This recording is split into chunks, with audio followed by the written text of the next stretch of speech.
Good morning, Midnight's Edge fans. We're here to tell you that we have so much more to offer you now at our Mixed Tees store. Not just t-shirts and hoodies, but we do have plenty of those, and new designs for that matter. You can also get mugs, and of course our brand new limited Amber Turds stained blanket. That's right, just for your bed or wherever you need it. So head on over to Mixed Tees now and get all your apparel and goodies from Midnight's Edge. Get up, wake up, this is your final warning. It's time for Midnight Edge in the morning.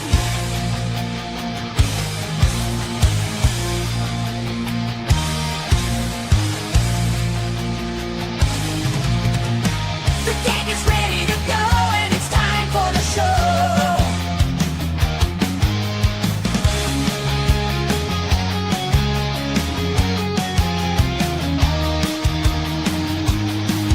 It's time for Midnight Edge in the morning. That's right, ladies and gentlemen. This is Don Pardo saying it's time for Midnight's Edge in the morning. Starring Paul Chatto, Script Doctor, Chris Brawley, Marvin Montanaro, and your host and musical guest, Andre. I decided to be exactly as erudite as the rest of the panel. Good Not to Don interrupt Pardo. that amazing monologue. And Bobby yeah, Boyning. we got Script Doctor today. Oh, well, Script Doctor, straight out of Canada. How's it going? It's great. This is the first morning I've had off in months. So, We trust that is a good thing, and you are busy Yes. fixing Hollywood, and Lord knows they need fixing. I've been calling this kind of like the fever has broken, but the patient is not fully recovered yet. So, like, they're cutting the fat. Things are on the mend, but it's hard to see that it's on the mend because there's so much wrong with it. The stuff that is fixing itself just doesn't compare yet if you're not paying close enough attention. But yeah, I think things are looking pretty good for next year, at least from my opinion. I hope editing wise that it goes well, because then the stuff that I'm seeing now, I think you guys, a lot of people out there are going to enjoy it. I hope it holds on to what I saw, translates well to what is debuting.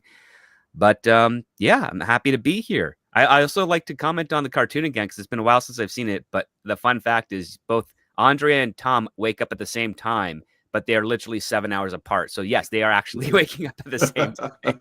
This is true. This is true. Yeah. Not so much anymore, but it used to be. Yeah.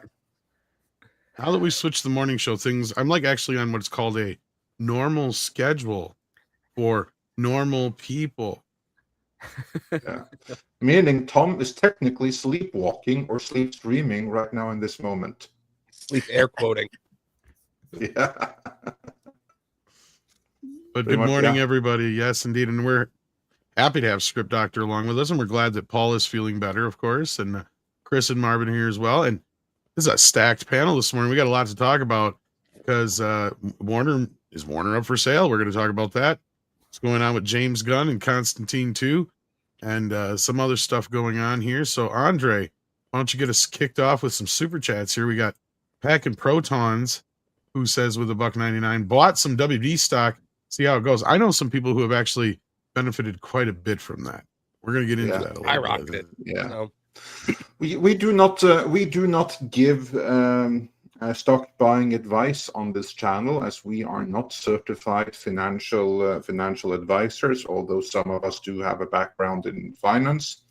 And some people have made the observation that whenever something is about to be acquired, it's good to be a share price or a stockholder. Generally good. So like if you're a Paul Pelosi or something, then it's very, very good with some inside knowledge to that. Well, I just want to say, yeah. if you've listened to us for some time and you've been buying into Warner Brothers stock, you're probably very happy right now. And I just got to say think, this yes. to Mexican Iron Man.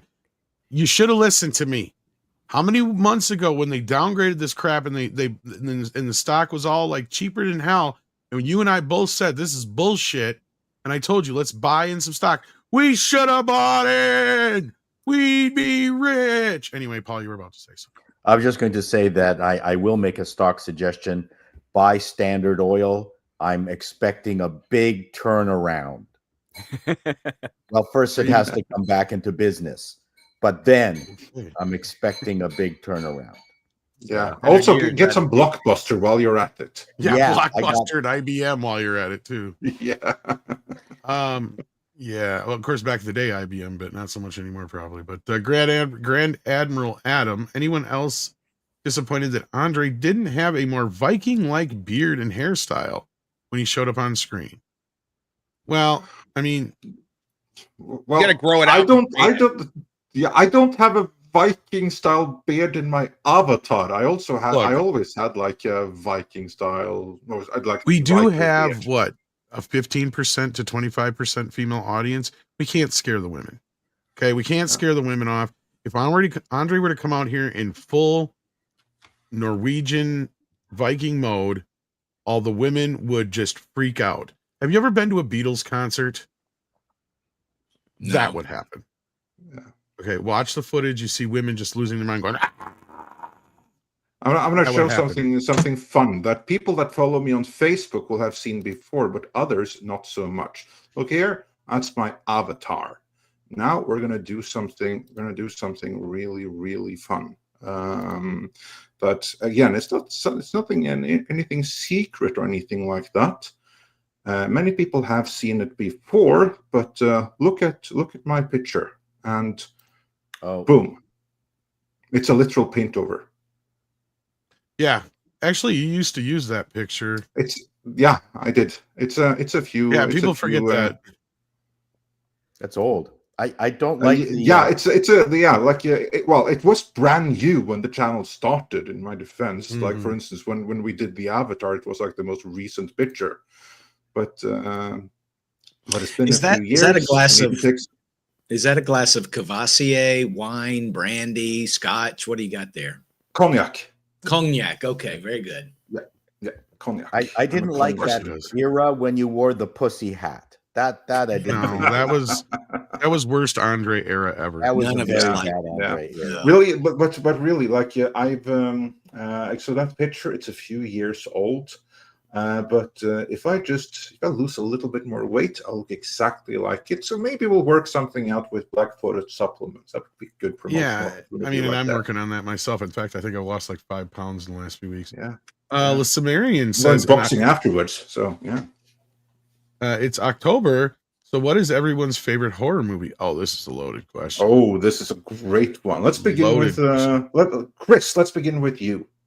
Yeah. Your favorite John horror movie? Carpenter, The Thing, hands down. Yeah, The good what? choice. What did you think about the Thing prequel, also called The Thing, starring the Norwegian team? Oh If you man, saw I that one. really wanted to like it, but the mistake they made was using computer CGI effects. I think Yeah. throughout it. I think they made 2 mistakes on that one, personally. Yeah. I think that was one mistake, but the other mistake was that to me at least, they made it inauthentic by forcibly having some Americans on the base, thereby forcing the Norwegians to speak English throughout. And these are all great Norwegian actors. I think it would have been pretty cool if it was the same movie, basically, only with non-CGI effects and not one single American word, English language word uttered in the entire movie. Cut the budget to 1/10 of what it was, have the exact same movie, but full Norwegian language. It would be far more authentic. Yeah, well, it certainly People would would not think. have stopped me from watching it. That's for sure. Because Yeah, I'm that's just what I a big mean. fan first. Yeah. They didn't need to make a sequel though. They could even make jokes about how like Norwegians hate being compared to Swedes. Yeah, Have that in the movie. That's something that was missing. Because that's like what makes it like fun in the original thing when the black guy is like, "Hey, Sweden!" It's like, dude, they're Norwegians, and you have no idea like how deep that insult cuts Norwegians. That the Thing is hands down my favorite. You know, for a runner-up would probably be American Werewolf, and then Exorcist and other. There's so many great horror movies. So, but The Thing's my number one. Yeah. And so as not to piss off any Swedes maybe listening, I love Sweden. I love Swedes. Like my one that got away was even a Swedish chick. But anyway, that's a different story altogether. The Swedes. Swedish chef from the Muppets was getting hopping mad. I believe that Swedish chef, I believe, is a Norwegian in disguise, pretending to be a Swede. Because as any Swede will tell you, he doesn't sound Swedish at all. That's not what the Swedish accent is like. It does sound Norwegian, though. I had Norwegian food recently in 2 different places, and I love. My condolences. I actually really enjoyed it. I had it at I had it on the Disney Wish on the cruise, and then I had it at Epic Universe. They have all Norwegian food in the How to Train Your Dragon area. Oh yeah, cool. Cool. Andre, you're under the misapprehension that Americans actually care about the correct accents of things. Yeah, well, No shit. Close enough is close enough. Yeah. Yeah. It can be a Everything British. milestone. He did a multimedia presentation back in the very early days of multimedia, took it down to Atlanta to a big conference, and we had this wonderful plummy voiced Brit narrate it, and then we got complaints back saying none of the Americans could understand a single word he said. Yeah, amazing. So listen, I mean, you know, just before we move on with favorite, Does horror anybody movies, understand what that Canadian guy just said? No, I don't understand. I heard Tim Hortons and a Wayne boot. Gretzky. I have a couple no of idea what apologies he in was talking about. But, yeah. Blue Not Jays. at all. I'm sorry. Anyway, and finally, just like speaking of Sweden and accents, you know Peter Stormare, like the Russian guy in movies like Fargo Devil.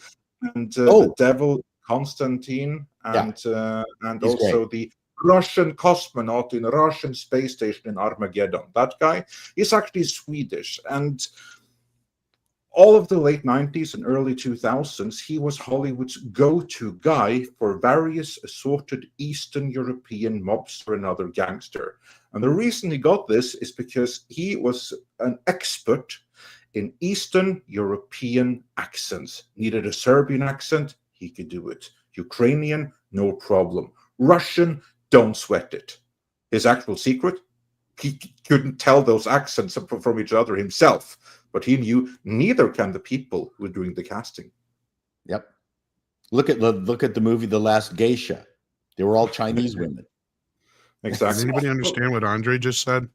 But let's move on with the super chat. Horror movies. So Marvin, your favorite horror movie? I mean, I'm going to be boring. I really like the first Halloween. I think it's a classic. I think it's basically a perfect movie.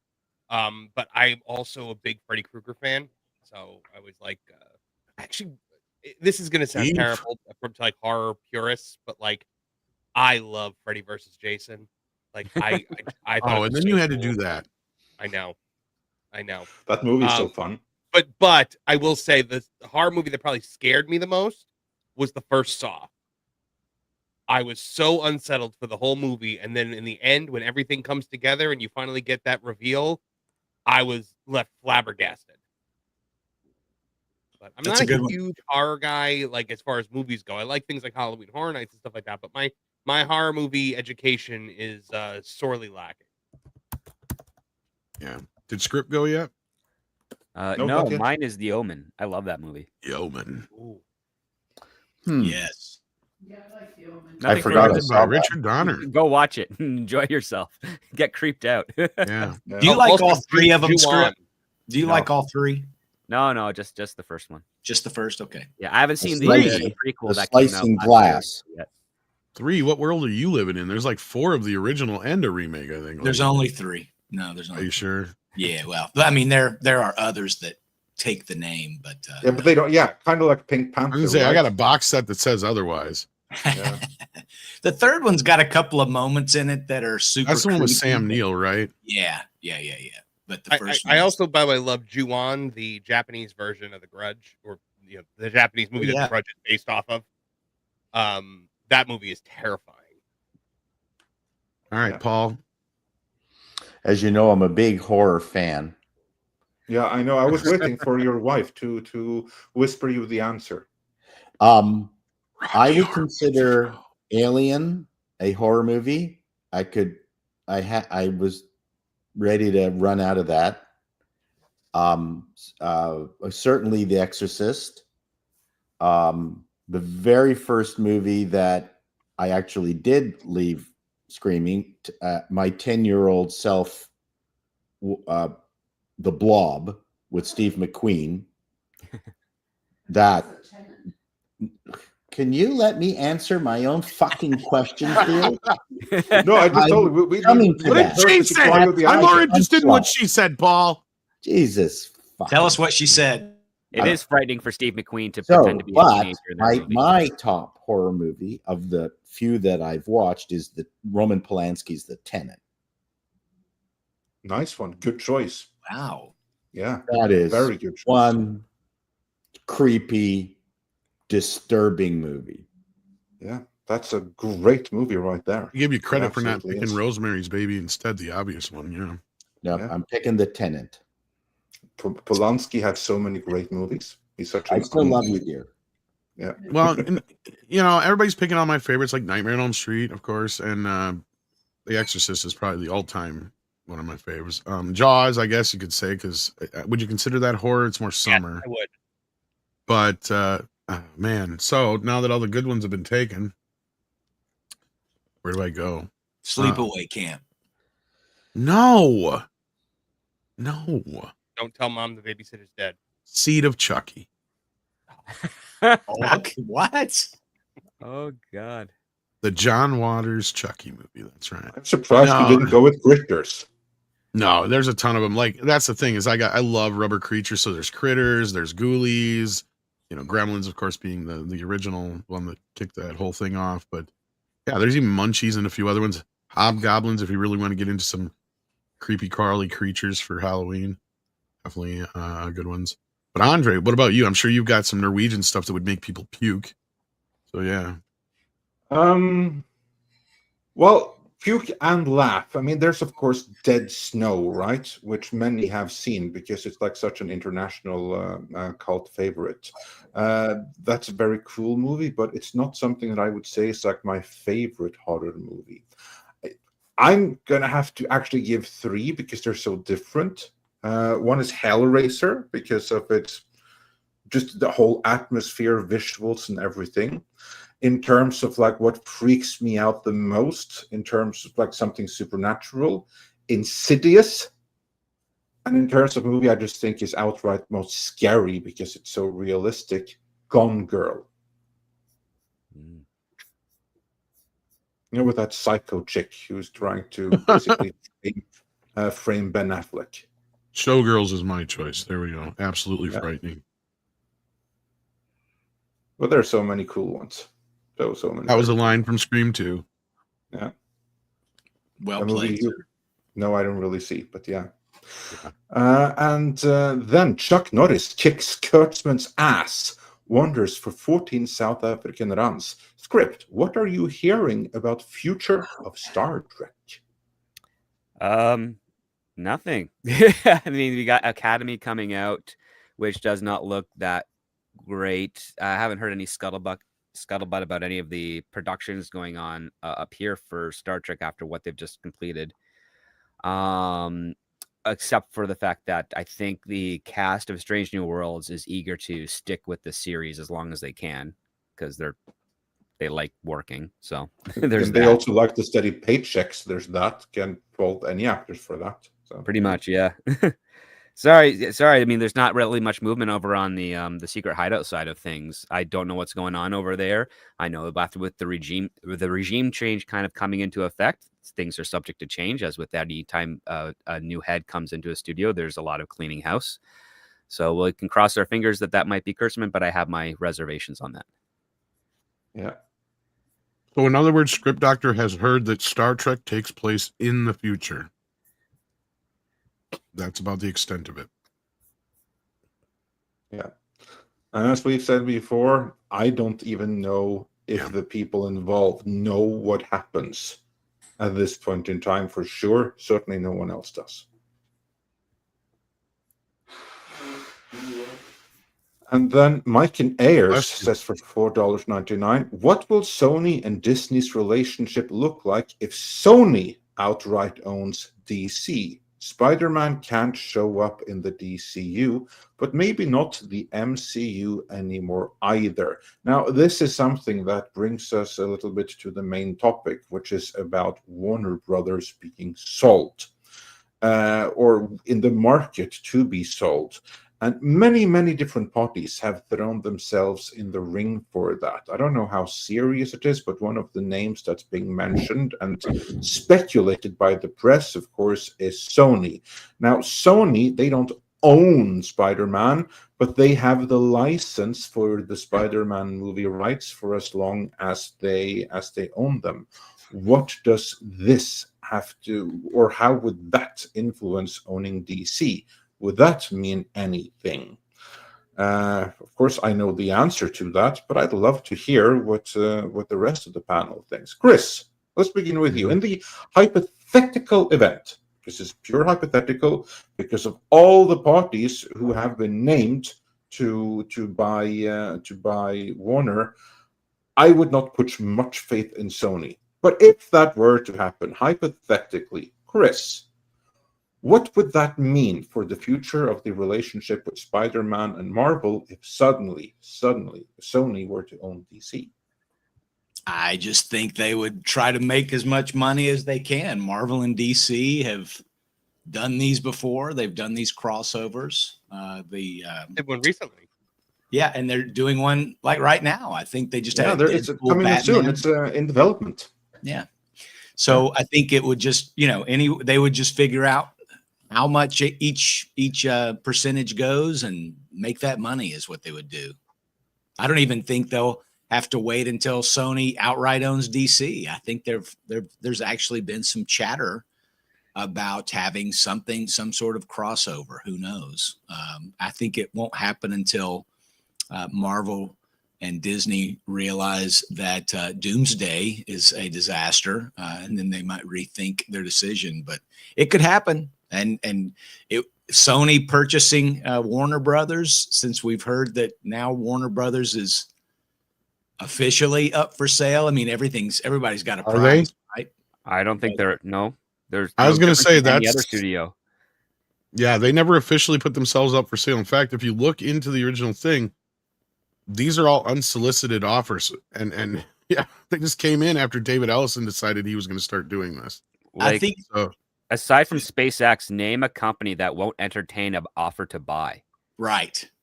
Well, that's what I mean. That's so what yes, I mean. they are entertaining. Everybody has a Yes. price, and there has been talk, and there have been offers, and but I don't think there needs to be any sale for the potential of DC characters on screen with Marvel characters. I'll leave it at that. We'll have to wait and see what the next part of the conversation leads to with the sale, because we haven't even got to that part. Yeah. But Let's just focus on this particular question. And as far as Tom, this before goes, you and though, I shut it down, let's hear what the others have to say. yeah, go ahead, Marvin. Let's go with you. Yeah. Look, I don't think Sony is even a possible contender for this. I don't think they have the capital to compete with Paramount or NBC in a bidding war. I think they get left in the dust. Sony is not even I've been covering this story pretty closely, and Sony is not a name that I've heard thrown around with any kind of seriousness. Yeah, this is why I emphasize just pretend hypothetically if it were to happen. What would that mean? Hypothetically, if this were to happen, I mean, it could be cool because, like I said, you could do a Marvel versus DC movie. Now, any Marvel versus DC movie would be far less successful now than it would have been 5, 6, 7 years ago, because who wants to see Superman fight Captain Falcon America or Captain Marvel when you want to see him fight, real Captain America and Iron Man and, those guys and the Hulk. So I honestly just think Marvel is so diminished that we don't have the core Marvel heroes. And if they do go ahead with the Ultimate reboot, which we're hearing they might do after Secret War, maybe then, because then you'll have all your heroes back in different form. I want to see Hawkgirl versus the Ms. Marvel. Who's more unappealing? We all do. Where does the come from? The what? Who are you talking to? You said the Miss Marvel, like it's Like the young Pakistani girl. She's the Yeah, Miss not the Yeah, but you original. said it like Miss the Marvel. Hulk, right? Like the Hulk actually has a "the" in the title. This was Yeah, but so does the Marvels. So yeah, like The Marvels, yes, the but Miss Marvel. Yeah. the Miss Marvel doesn't. hey, And he it's like a a boomer when he we says have a that. we have a participle between us. What's the problem? I'm just picking on you. How about Miss Marvel versus Miss Marple? That'd be Miss Yeah, so what did Marple. Paul say to this? Paul, I think, is the only one who hasn't commented yet. Him and What's your Script. take on this? I'm not buying Warners. Oh, so you just give up. You're not even going to entertain this. No. he's Well, offers off. then let's have Script begin squashing it down before Tom and I crush it completely. All right. Well, for starters, this is all about Spider-Man, not the MCU. So that's the question that Mike Allen, Ian Ayers is saying. Yeah, Sony will negotiate. If Sony hypothetically had the DCU, they would work tooth and nail to get a crossover made as cheaply as possible, where Spider-Man, enters the DCU. That's it, because that's what they have the license to. Other Marvel characters, Sony doesn't have anything to do with that. So don't even speculate on that part, because it has nothing to do with the same. Sony has Spider-Man, and in this hypothetical, they have DC. All they would do is try and make that work. It'd be a nightmare logistically to do so, but they would try to make that work. That's about it, because it's easy money. Spider-Man sells really well. You put Batman in there. Those are the two highest grossing superhero characters internationally, worldwide. That's what they would do. That's what they'd strive for. Well, you just brought something up, Script, that's interesting from a tonality perspective. I have the super large comic book, Spider-Man or Superman versus Spider-Man, which is just, mine doesn't look the same way. Mine is a vertical comic from the top of a tower. Yeah, but it's printed many, many, many times in different iterations. Yeah, so I have the original, Worn to Death. It's a wonderful comic, but come to think of it, the Superman that James Gunn has created for his first Superman, from a tonal perspective, is not the same one as in that comic. You wouldn't be able to put James Gunn's Superman to recreate that comic experience between Superman, that meeting between Superman and Spider-Man, interestingly enough. Well, I guess it's time for me and Andre to get all logistic on this shit. First of all, this is all about contracts. As we stated, Sony doesn't own anything. They just have the license to make Spider-Man movies. But here's where I think Andre and I are going to kind of rain on any of this. Because unless there is an MCU versus DC movie, it's probably not going to happen until the Disney contract is all taken care of. Because as of right now, Spider-Man is wrapped up into that. So unless Disney turns around and decides that, yeah, we can do that. Because as far as I know, they have say or sway over everything right now through this convoluted contract they have with Sony in getting Spider-Man in the MCU and any MCU characters into Spider-Man, right? So this is a joint contract thing they have. So unless that's all taken care of in one way or another, this is never going to happen unless that happens. So that's my understanding of the situation. It could theoretically happen, but it would take so many legal loopholes to get to. It would be worse than the Freddy versus Jason or any of the other ones that we've ever had to face before. Because that was one of the easiest ones. The only thing with Freddy versus Jason was you just couldn't get one of the two companies to want to make it. And then finally New Line just bought up the rights to Jason and got it done. But that being said, here, I think contracts would get in the way. Andre, is that your assessment too of the situation, basically? Well, kind of. Here's the thing. People get so caught up in the Marvel and DC thing as if, they already have a Marvel thing. So that must mean they can't have DC. That's in conflict with Marvel. No. That means nothing. Sony is a movie production company. They have the license to Spider-Man. You know what else they have the license to? He-Man. Where's Spider-Man versus He-Man? Those are two separate licenses that have nothing to do with each other. It's as simple as that. And if they wanted to make Superman versus Spider-Man, it would be the exact same logistics as making Spider-Man versus He-Man. Could it happen? Yeah, if both parties wanted it, and were willing to make the kind of deals to make it happen, sure, it could.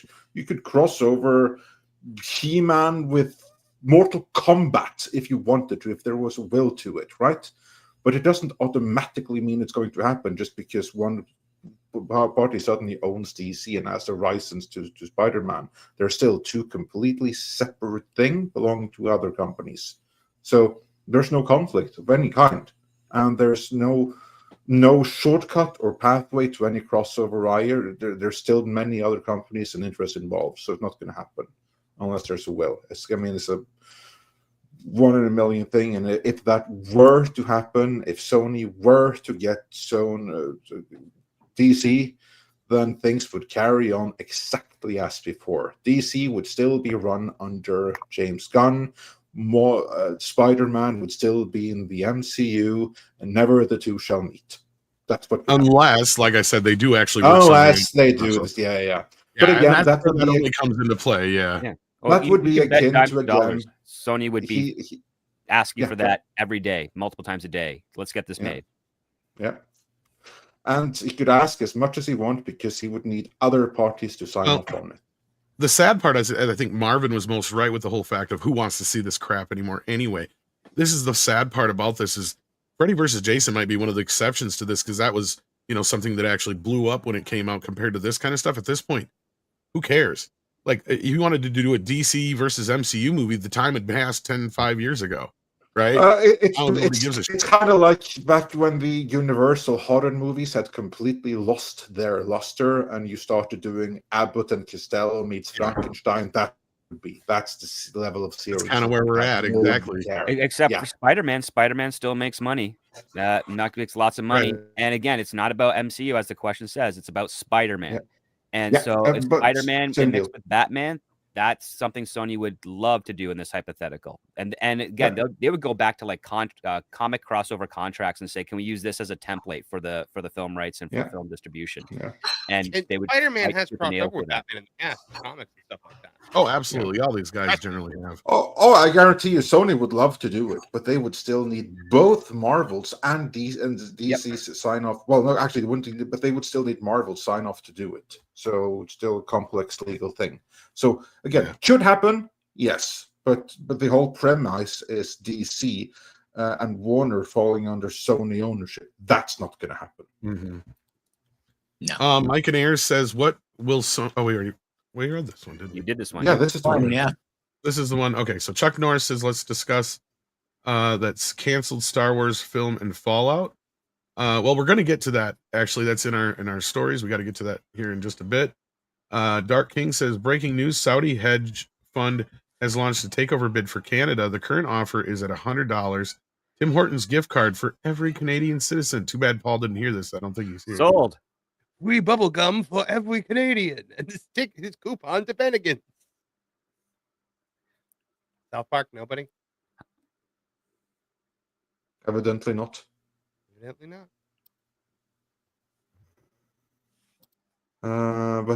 Yeah, and then Packing Proton said for $4.99, forgotten horror movies, The Gate and The Creepy Disturbing The Frighteners. Oh, that's a great movie. Love The Frighteners. The Gate, I know the cover for, but I haven't seen the movie. The Actually. Gate is great. Yeah. But I was listening. I You just guys are have to do this because cool. right here is the Frighteners. Yeah. And then right here is the gate. There Yep. you go. you go. There you go. Never underestimate Tom's media library. And then we have Grimzilla, who says there's more demand to get Godzilla, Kong, and Gamera in a movie together. These days, maybe so. Although a Maybe. Batman Spider-Man would be that might be a game changer of Yeah, all. but who wants that? Like, seriously, who is actively dreaming about and wanting a Spider-Man versus Batman movie? Like, I love Spider-Man. I love Batman. I have absolutely no desire to see the two of them interacting in the same world. That's fine, but if that was announced, the whole internet would be a buzz for It the would, entire. yeah. That would be the only pairing that I think could compete, because Spider-Man is still a draw, right? And even that, I Yeah, remember and when we were Batman. I remember when we were in the theater seeing No Way Home. Was that the last one? I think. Yes. And my daughter was with me, and she had seen all the Spider-Man. The first movie we ever went to was Tobey Maguire's Spider-Man 2. And she, as a teenager, liked Andrew Garfield's Spider-Man. And she is not somebody that watches trailers. She's not like her old man at all. And so when we went to the theater and Andrew Garfield shows up on the screen, she's like, she looks over at me and says, what's happening? What is going on, Dad? You know, she didn't know anything about it. She went in as cold as you can go. And just, it Awesome. was such a roller coaster ride. And it reminded me a little bit about how it must have felt to go back to see those old Universal movies with Frankenstein meets the Wolfman and Dracula and all these, you know, singular characters. And, you know, Batman, all, you know, notwithstanding Batman v Superman and the Snyderverse, you know, Batman's always been siloed off in his own thing, and Spider-Man before the MCU was always kind of siloed off in his own world. And it would be, I think, a very big deal to put those two together. I think just for the spectacle, if it's done well, who knows? But I know that first weekend would probably be Gonzo. Oh yeah. I went on to see Gonzo versus Superman. Me I too. am the great Gonzo. Anyhow, Grimzilla says, A potted plant upon my head. And there has been a Godzilla versus Kong. And of course, right now, that's what Legendary's doing, right? They're doing the whole Kong. heck yeah, they got it. Got it stuff. made in the shade. Grimzilla says there's more demand to get Godzilla, Kong, and Gamera in a movie together. Absolutely. Yeah, we In just fact, got that one. Yeah. that's what you got here. All right. So Pilgrim Media says one way to force me off the internet is force ads. Do we have any force ads going on right now, I hope Andre? You not. might want to make sure. Not that I know of. I know maybe that sometimes YouTube flips that shit on you. Without they telling may you. have done something, but we haven't done anything. Double for check them, when you maybe. get a second here in the background. Yeah. But anyhow, Soul Nightmare says Netflix said that they have no interest in buying Warner Brothers. I'm not surprised. Yeah, they This did is say not that. fair. When they said it too, I felt like it was kind of a shot at Disney, because the exact quote was, "Well, at Netflix, we're builders, not buyers." There is that Netflix has said a lot of things and then have changed their mind in recent weeks. But we're going to get into this because this is probably a good place as any to break into the main topic and then go through the rest of the topics and get back to that, address that one super chat as well when it comes to the Star Wars bonkersness. Because James Gunn, you got Constantine 2, you got Warner Brothers for sale. We got a whole bunch of stuff that's coming kind of together here in one story. But let's first address the Warner Brothers sale thing. So what's going on here is, what was it, 3 months ago now, roughly, give or take? David Ellison first started this thing by claiming he wanted to buy Warner Brothers. So at this point now, Paramount has put 2 official offers in and have been rejected, and possibly a third. I don't know if they're involved in this recent one. You guys will have to tell me on that one. And then yesterday it was announced that they are fielding 3 offers from possible buyers. But in the same time, they kind of reiterated that they were never for sale to begin with. These were all unsolicited. And it still sounds like, at least what I gathered from the statement that was put out there by David Zaslav, that they're probably still just going to go with the splitting of the company. And I think we can understand possibly why once we discuss all this. But let's break this whole thing down, because we did discuss a little bit last night, but we didn't have Script Doctor with us. We didn't have Paul and Marvin and Chris and Andre, of course. You just had me, Nick, and the other guys who were struggling to try and understand some of this. And me, I understand some of it, but Andre, you know more corporate business. Script and Paul, of course, know more business when it comes to show business, and Marvin and Chris, of course, know the news side of things. So let's break this all down, because this is a very complicated, convoluted thing. Andre, get us started here. What's going on with Warner Brothers Discovery? Yeah, certainly. This actually is something that goes way, way back, because you will recall that Warner, before they were owned by Zaslav and Discovery, were owned by AT&T, and before that, a whole host of other commercial owners. But basically, AT&T, they were the previous owner. And just to make a long story really, really short and to the point, they decided that this wasn't quite for them. So they partnered up with David Zaslav and Discovery, and essentially uploaded Warner to Discovery for Zaslav to manage. But they retained I believe, a 10% stake. So they're not completely out of the picture. And the whole point with Discovery and Zaslav taking over Warner was to fix it up.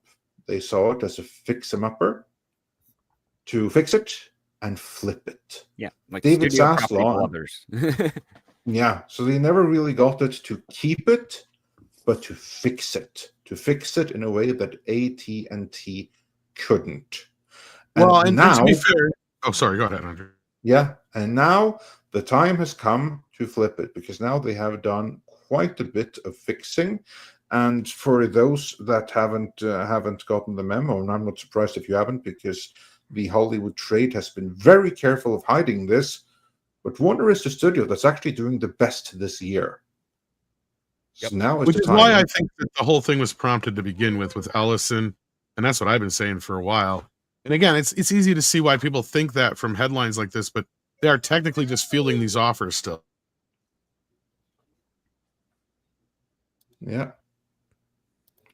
So that is the gist of it. Is the time has come to flip Warner, and they have also made different moves to that end. Like, for instance, one of the things that Zaslav did, in addition to a bunch of firings and creative oversights over the film studio, he also sectioned off all of the profitable parts of the business into one division, and the not so profitable parts of the business, like CNN, into another. So it's easier to package and sell off the good stuff at the premium, because you don't need to bring the albatross that is CNN with you. That can go to someone else at a different price point.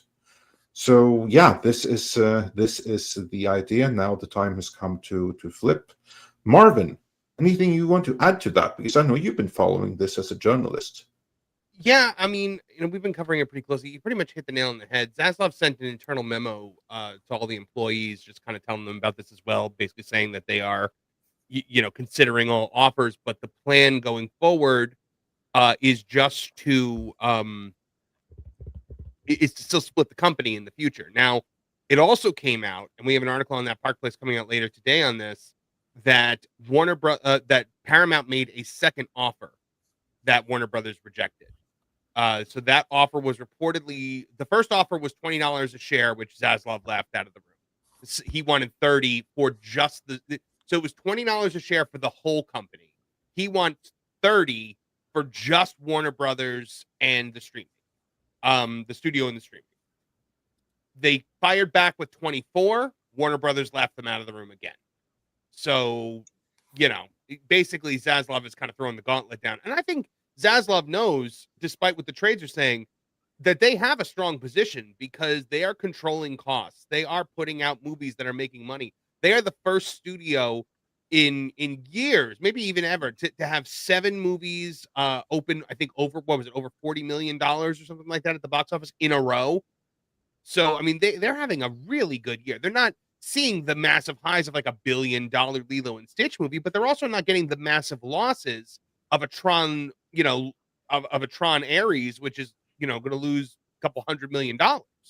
So Warner Brothers is in a good spot right now. I don't blame them for keeping all options open.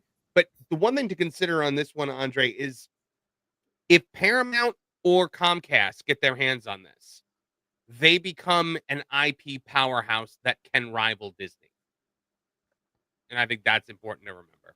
Well, Yeah. they can rival Disney in the fact that they'll have a lot of IP, but Disney's quality has been horrible. I mean, of all the studios in the main system, Disney has the highest debt.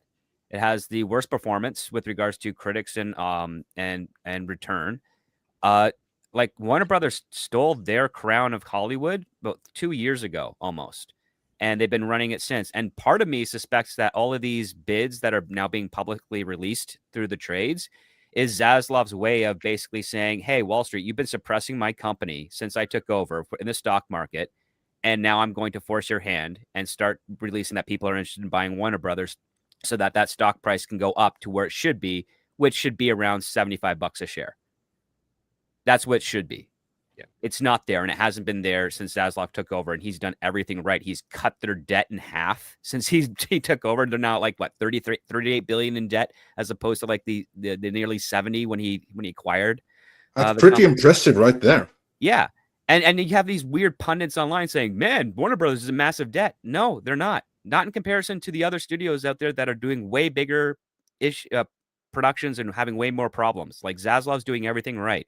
And you have to also go back to when AT&T first sold a majority stake to Discovery. The rumor at the time was that AT&T basically sold that to Discovery to fix it up with Zaslav so that they would split the company, and then AT&T would then jump in as full ownership again. And that is still the rumor that's going around on this, is that Discovery will be split off. Some of the subsidiaries like the CNN and a couple of other stuff will be sold off, and then AT&T will buy up the remaining part and then have basically a very competitive version of NBC Universal and Comcast, because those two partner together, have a lot of network and reach that other studios don't have because they own a service provider. And AT&T is one of the biggest competing service providers in the United States. And they want to have that same type of powerhouse relationship, but they couldn't do it on their own when they had got Warner Brothers because of how much of a mess it was. So now they've done this plan and it's working out well. And I'm loving the rumors that Zaslav doesn't want to leave Warner Brothers. He'll leave Discovery behind, but he wants to stick around at Warner Brothers. He's liking it over there. Yeah, that's what I'm glad you said that. AT&T was almost wholly responsible for turning Warner's into a mess. No, because they purchased it after. No, they purchased it midway in after Justice League came out. Yeah. So no, they just came in at a really bad time and they tried to fix it with Jason Kilar, and they couldn't do it. But it wasn't for lack of trying. It was maybe the wrong vision, but they certainly tried. They decided we can't do this. They gave it to Zaslav and Discovery, and he could. Now, Script, elaborate on that, because that is something that both Tom and myself have heard as well, and as we have reiterated in earlier streams as well. What we have heard is that, Zaslav, he originally bought this thing to flip it with no intention of staying on a day after it was flipped. Then it was on to the next salvage job and flipped that as well, probably. But instead, we have heard, no, he kind of likes being a studio mogul. This is a cool job. Just like Bob Iger, you have to drag him away from his 2-shower-a-day job. And I was taking a liking to this as well. I'm very glad. So you have heard the same thing. That's now 3 people on this panel, at least, who have heard the same thing, completely independent of each other, because my sources are not the same as some Tom's sources. Yeah. So, Script. Well, what's funny about this? Oh, sorry. I just wanted to say what's funny about this is you're not wrong, and I think part of it is also like at first he probably had no designs in this, and wasn't it the Happy Gilmore one where he's like, I don't give a crap about it, the jacket, but now I do want to, just so I can kick your ass, when he's talking to Shooter McGavin. Yeah, like that's kind of where I think Zaslav's at right now, because like he came in and like you said, he was just gonna flip this house, and then all of a sudden everybody in Hollywood's like, well, who the fuck do you think you are coming in here playing movie mogul and all this shit? He's like, you know what? I don't think I'm gonna go anywhere just to piss you people off even more now. And that's what it kind of feels like at this point, because you're right. He's had everything just thrown at him when it comes to, the mud, the names, the bullshit. Everything's blamed on him. He's destroying this, he's destroying that, but yet the movies that people claim they aren't going to be able to see are still coming out. Sans Batgirl, which was never actually finished. And that's the other thing that people keep misremembering, is the movie wasn't done. Like this whole idea that there's this complete finished movie that nobody's ever going to see is bullshit. It was never finished. There was only 70% of the movie shot. So anyway, that not being said, the Looney Tune movies are going to be shown, and they have been shown. So that's happening too. So all this crap that's thrown at him, all the political crap that's thrown at him, the fact that HBO people hate him, the fact that CNN people hate him, and these are people under his own roof, right? I think he's come to a point where he's like, I'm not going anywhere. That's where I'm not so sure about these sale things that are actually going to happen. And the beauty of it is every time an offer comes in, their stock just keeps going up and up and up. Yes. Right. And as Script said, their stock should be 3 times what it is already. That's the problem. But anyway, Yeah, script. back to how Andre it had a was question back in for the you. Lord of the Ring days. Like they were huge over there. They had like I think $110 a share or something like that back in the turn of the century. The other part too is that the people that like the vast majority of people are liking movies that come out of Warner Brothers, even when you have a couple of the weird ones, like the Leo DiCaprio one that just came out. Their ratio for hits to bombs is like the sweetest ratio you can have. It's way better than what they've had in a long time. And even the people that are criticizing DC and James Gunn, I'm sorry to say, guys, you are in the minority there. The rest of the world really does kind of like think that this is a good direction for now, and we'll have to wait and see, because I think the big determining factor will probably be Supergirl and Lantern series, because that's now we're like knee deep into what James Gunn's doing over there. And Zaslav is gearing up with Harry Potter now. That has only one major flaw, and that is a lot of the Harry Potter fans don't like the idea of Snape being portrayed by a black actor. They have no problem with the actor. They're just like the context of Snape's background and him being black gives a whole new interpretation to the backstory of the Harry Potter characters that could be really detrimental, almost as silly as that stupid article about Tolkien and orcs being black people and stuff like that. That's what they're worried about. That's what the fans of Harry Potter are worried about. And that's a justifiable concern. But outside of that, everything else for Warner Brothers is kind of really pretty good. The only thing I saw that might be a little shaky is I think HBO Max increased their subscription price by like $1 or something. Yeah, just $2. just now. $2. By $2, yeah. $2. $2 Shakur. Yeah, because I actually canceled it, but yeah, I have a it's $2 question I don't have. about the Warner Brothers thing. A large part of their business was, or maybe still is, I'm not aware, studio rental. And Hollywood is nowhere near back to where it was. I don't think it might never come back under existing California leadership. How does their studio business enter into their stock value?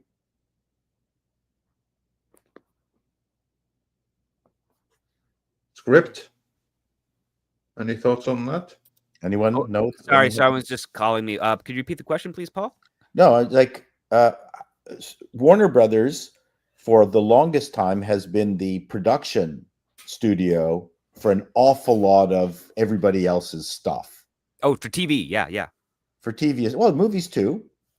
I mean, they get. I mean, people use their studio facilities, their lots. Oh yeah. When they shot stuff in California, yeah, they were very Yeah. So, I mean, how much of Warner's value, and maybe it's depressed stock value, is tied up with just the loss of business on that side, the rental business? That's a good question. I mean, the thing is, Warner Brothers has a ton of property throughout the world, outside the U.S. that they still use and rent pretty frequently.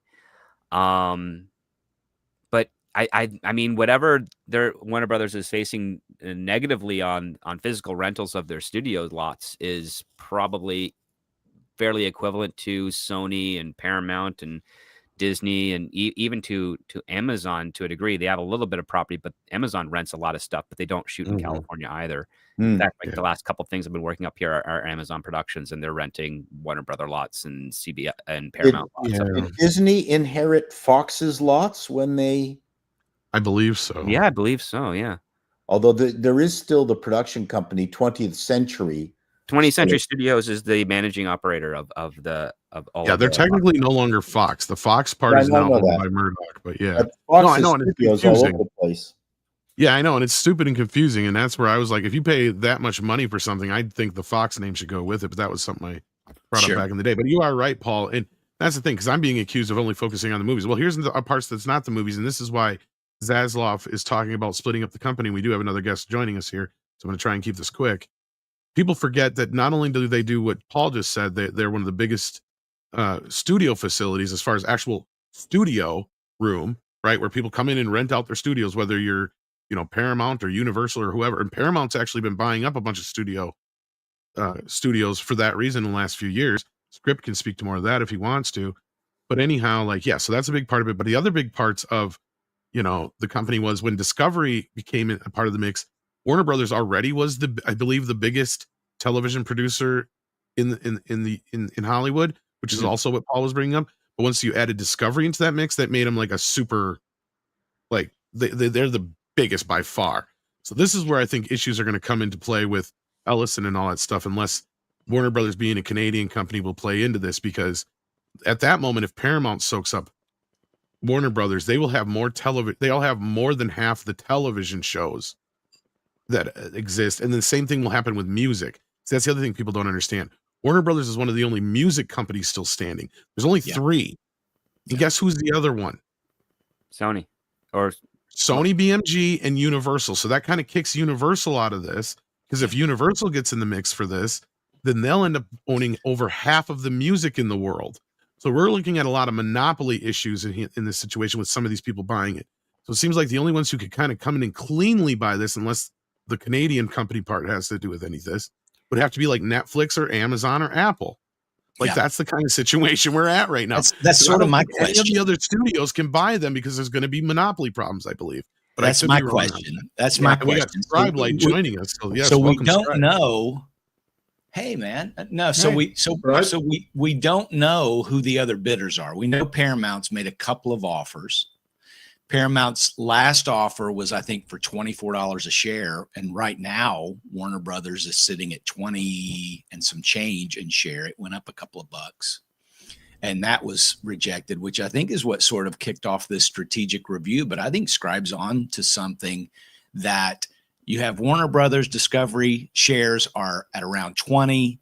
Walt Disney's at like 114, Amazon's at 218, Apple's at 260, Netflix is at $1,120 a share. Now they lost $100 or $120 a share this morning, maybe because of the report of Netflix saying, we're not interested in buying Warner Brothers.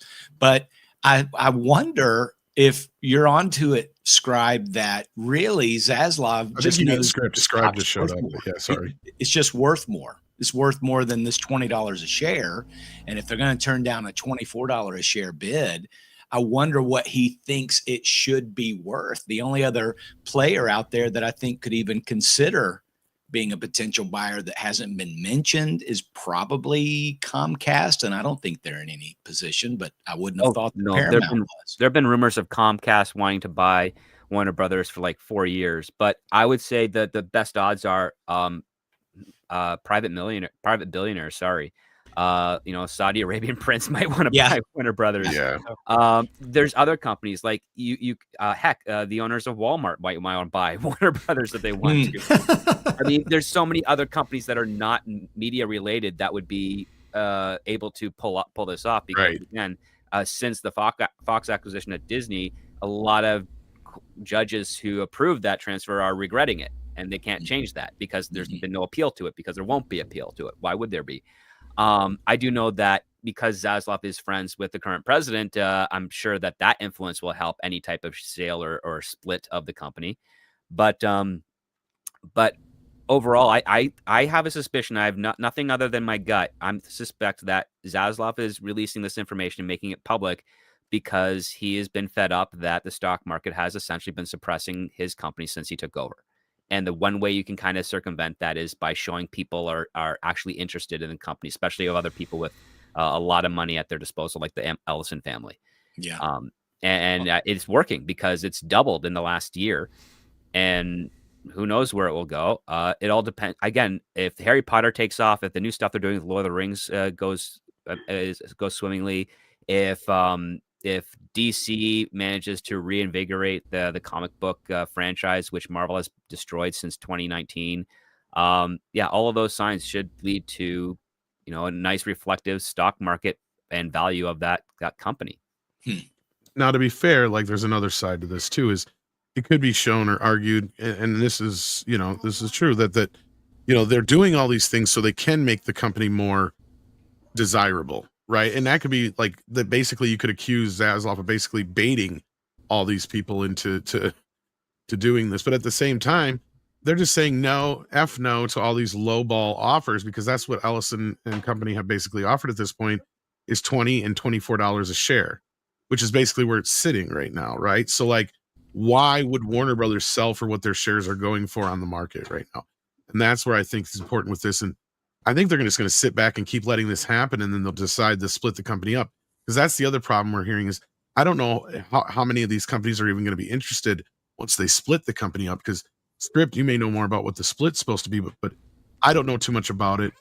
I know that it might be something to do with they're going to split off like the television and stuff, with the movies and stuff, separate, and all that kind of stuff, and the music. I think they want to swap news for sports. That's the only rumor. That's the only thing they're doing. I have no idea otherwise. Like they want to get rid of CNN. They want to get more sports licensing rights or something of that nature. But that part's harder to pin down. Well, Netflix has also just stated that again that it has no interest. The co-CEO of Netflix just put out a statement or just gave a quote where he basically said, "We have no interest in legacy media networks." Like, absolutely, like basically just line in the sand. Absolutely not. So now both CEOs of Netflix have said, "We don't want this. We don't care." I'm curious, why do they put out so many statements? Like, is it the same statements that gets recycled, or is it that reporters keep bugging them?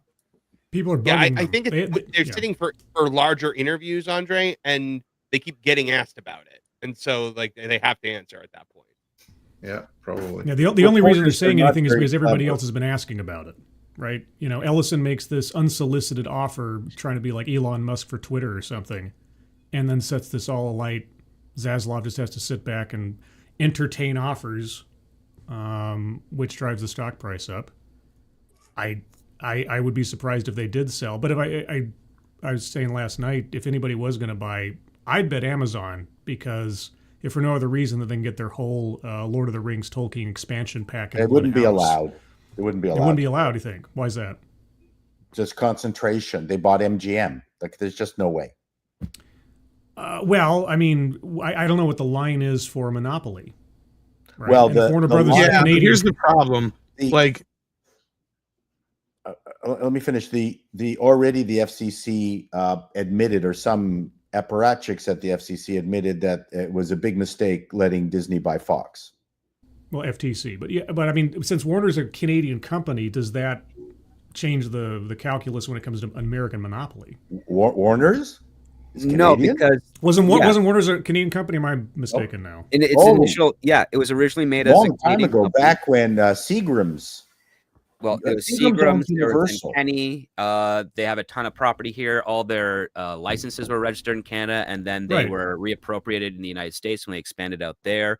Canada's still a Canadian company, but it still has all of the. I think their headquarters is in Canada, isn't that? They have a Canadian headquarters office. I don't know how much that is in conjunction with what's operated. I think their other headquarters is in New York, if I'm not mistaken. Okay.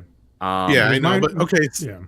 My point I was going to get to though is still a Canadian company, but the thing is they have a ton of vested interest in the United States, and they have to, of course, abide by those laws. But there's also other things that it's still being initially started in Canada, and they haven't abandoned that initial business license that they filed, over 100 years ago.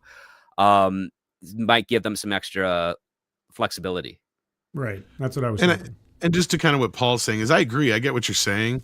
Like, MGM is technically a studio, but was it really even a studio anymore? Because that's like basically like the equivalent if like Walmart decided they were going to start buying up what's left of the department stores. Like Amazon being the equivalent of Walmart buying up MGM is basically like them buying JCPenney. Well, except right? Like JCPenney barely exists at this point, right? They're starting to put out movies under the MGM brand. So I don't know. Yeah. I mean, I get what you're saying, and that's my question though. Does it really even count? Because they weren't even really much of a studio until Amazon bought them. No, because MGM had been. The big thing that I'm still questioning is why Disney isn't using Fox the way they were using Hollywood studios and actually letting them make movies, because that's what Warner is doing. Warner's not saddled, I don't think, with these silly divisions that are populated consistently or constantly by bodies that cost them money. It's like one of the problems that Disney has is that notwithstanding Pixar, but people talk about, well, Disney has to take a break from making Star Wars movies and Marvel movies and just calm things out. The one problem with that premise is that they've got these massive payrolls within those divisions. Like, unless they fire everybody and then go back to the standard method of managing a studio, is that you wait for an individual to pitch you a movie idea, and then you create an industry around the movie, and then you take it apart when it's done. This whole business that Disney has fallen into, that they purchased, they literally purchased, like, Lucasfilm was a studio. Marvel was, for all intents and purposes, of a studio. They're now paying for these massive payrolls to not make anything. I don't think Warner's has got that problem. I mean, Disney, Gunn's DC business is probably tiny compared to the payroll of Marvel, wouldn't you think? That, Oh, Well, they it's split it off as a film that I company. know. Yeah. that's a like- problem. Yeah, in the operations side of things for DC, I think there's less than 20 people that are considered like contracts for multiple years, and their output is ramping up too. Right. Everything is on pending based on the next two performing projects. So film and streaming series. But as we talked about, the reason Warner's is making money is that they're making a whole bunch of different movies and they're behaving like a studio. Why isn't Disney, apart from those anchors that are dragging them down, why aren't they just making a variety of movies? Why can't they do that? I don't understand why they can't behave the way they used to behave. I don't know, Paul. I wish I had the answer for that, but you're not wrong. It's like, this is the strangest thing I've ever seen in the history of business. It's like the corporate side of this thing, like the stocks, everything like that. It's like they're trying to twist and manipulate everything they can to try and make it work for Disney, but work against Warner Brothers. Well, that's my point.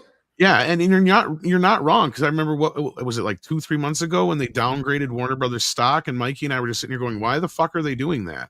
Like, none of this makes any fucking sense.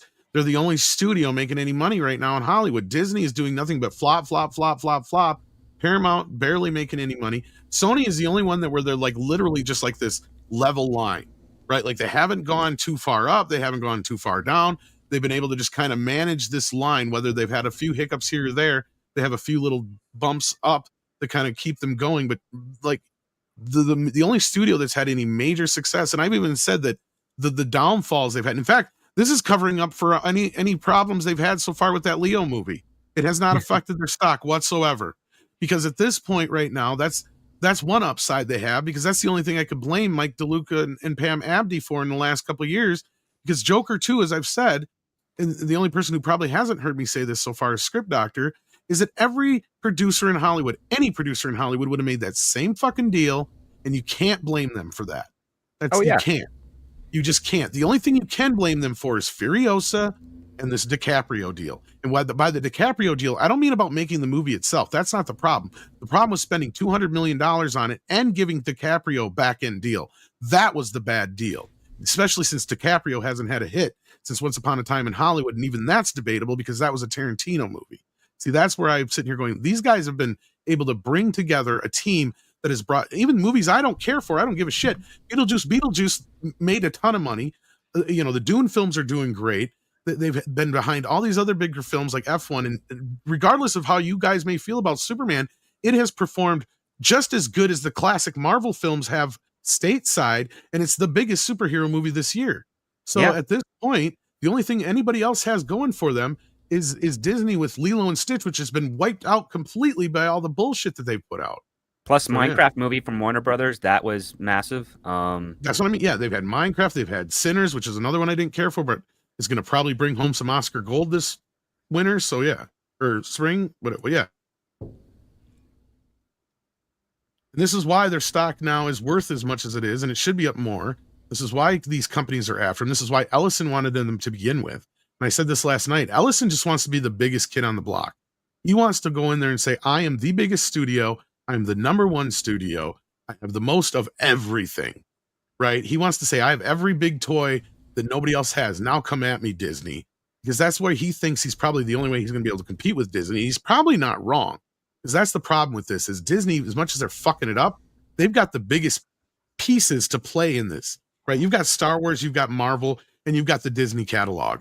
Right there makes you worth so much more than anybody else on the market, regardless of what Warner Brothers or anybody else has ever had. Oh And yeah. the other thing we got to keep in as mind, long as they're leveraged correctly. But exactly. The Yeah. other problem with this, though, is, and everybody's not keeping in mind, is a lot of the stuff that Warner Brothers owns is going to be going into public domain soon. The rest of it they license. See, that's the other thing you got to keep in mind. The Looney Tunes are going to be starting to hit public domain. Superman, Batman, they're all going to be starting to hit the public domain in the next 5 to 10, 15 years. Well, Right. I mean, I know that's the that thing they're that still, but the problem with that is they devalue those things, unfortunately. But go ahead, Script. well, Sorry. they okay. So the public domain stuff is we're coming to a cornerstone or a watershed moment where, yeah, technically those initial publications would be public domain, but because Warner Brothers and Detective Comics have issued out news stories with almost identical costumes, animation style that's done there, it retains the rights to that style. So if you wanted to do a Batman with purple gloves and the weird looking cape and stuff, I'm sorry, that's no longer public domain because they've just done an issue where they repeated that about 8 years ago, and that renews that iteration of it. So now you have muddied the waters, because if you were to do your own Batman thing with that costume thinking it's public domain, Warner Brothers and DC can still sue you because they say, no, you can't do that. We did an issue where in 2015 where Batman is wearing that costume and you're infringing on our copyright, because every time we do a new publication, that individual issue Resets or the that clock, individual yeah. thing has a established copyright behind it at the same time. And that's can be extended throughout. I mean, even with the stuff with like the Mickey Mouse, like you can notice that, yeah, they're using the generalities of it to try and do their own thing, especially on the horror side of stuff, which makes it a lot easier because you have like obvious parody that you can fall behind in case it's ever challenged. But you're not going to be able to do something like that with a lot of the DC characters, because they kind of realize that all we have to do is the only thing that's really public domain that people are going to gravitate towards are the image representations of it. Like you can, I mean, in when Batman goes public domain, you can take Detective Comics 27, and if you want to republish that yourself exactly as it was under your own brand, you could do that because it's public domain. But you can't make a brand new Batman story with that thing thinking it's public domain, because the costume, the character names, all those types of things have been constantly renewed with every issue that's been subsequently published. So that's going to make things a nightmare for people on the public domain side of things wanting to try and do their own Batman and what have you, because it's going to be difficult. And if you want to understand like how all those characters will eventually kind of shift later on in the future, once public domain is crossed and everything and stuff goes into courts, take a look at characters that are already in the public domain, like Robin Hood and Hercules, and see how many various movies we have of that, and how almost all but like a couple of them are terrible, because that's what happens with public domain. And I would not be surprised, like one of the reasons why the Walt Disney Company kept on making filing court cases regarding public domain for their characters, is because they didn't want other people having those characters and then diluting it and making them less valuable. Warner Brothers is kind of doing the same thing, but they're trying to do that in a far more clever way by making reasonable and fair confusion when it comes to the characters that they have. Is they just don't want to risk it. They'd rather sue individually for people trying to publish their original Superman or Batman or Green Lantern or whatever characters that are going to be going in the public domain in the next decade, and just stop it on the visual side of things. But if you want to do like an original Batman story using the name Batman, that's going to be tricky, because that's also trademarked under Warner Brothers and Detective Comics. But you'd have to do a completely new visual style and a completely different type of background and story, to the point where anyone entertaining the idea might well just make up their own original thing and not even use anything close to Batman for that story. It's crazy the amount of efforts that these studios have done to try and protect the rights that, while they still have them under their coffers. But yeah, it's going to be pretty crazy. I think Ellison, to your point, Tom, is copying the Bob Iger model, and I think it's going to backfire, because if he just wants to buy studios to try and have the most toys, that usually has only a decade lifespan before you screw it up. Because if you haven't built anything before, you don't understand the value of it, and you don't want to protect it, and you don't want to make it the best it can be. But if you buy it, it becomes less valuable to you because you just purchased it, you didn't make it. And I'll have one caveat to that. Whether you like Skydance's movies, which is run by David, his son, at least they're behaving like a movie studio, making a variety of product. Right. And this goes right back to what I said. Disney, apart from making failures based on their existing portfolio of these mini studios that they have, they're actually not so mini. That's their failure. They need to go back to just let Fox, which they just bought, make movies. Pretend that they're Hollywood movie. What was the studio called? Hollywood 20th Pictures? Century Studios is making stuff. The thing is that Disney is not putting much money behind the marketing of it. Okay. Like if you follow Steve Asbell, who's the head of 20th Century Studios, he talks about the stuff that he's working on. In fact, I think he just did there's a comedy coming out that he did, a quirky one that James L. Brooks wrote and directed. And I just saw the trailer. I can't remember what it was. The name of the trailer, but it looks funny. It's got a lot of course, cast members from The Simpsons there, and even has Albert Brooks in it. But yeah, like nobody's seeing those trailers or hearing about those films because Disney and Buena Vista is not putting much money behind advertising for 20th Century Studios.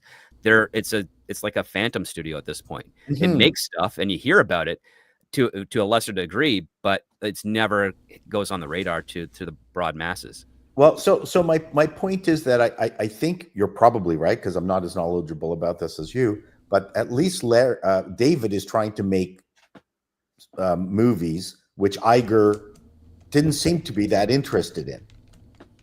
Yeah, that's the difference.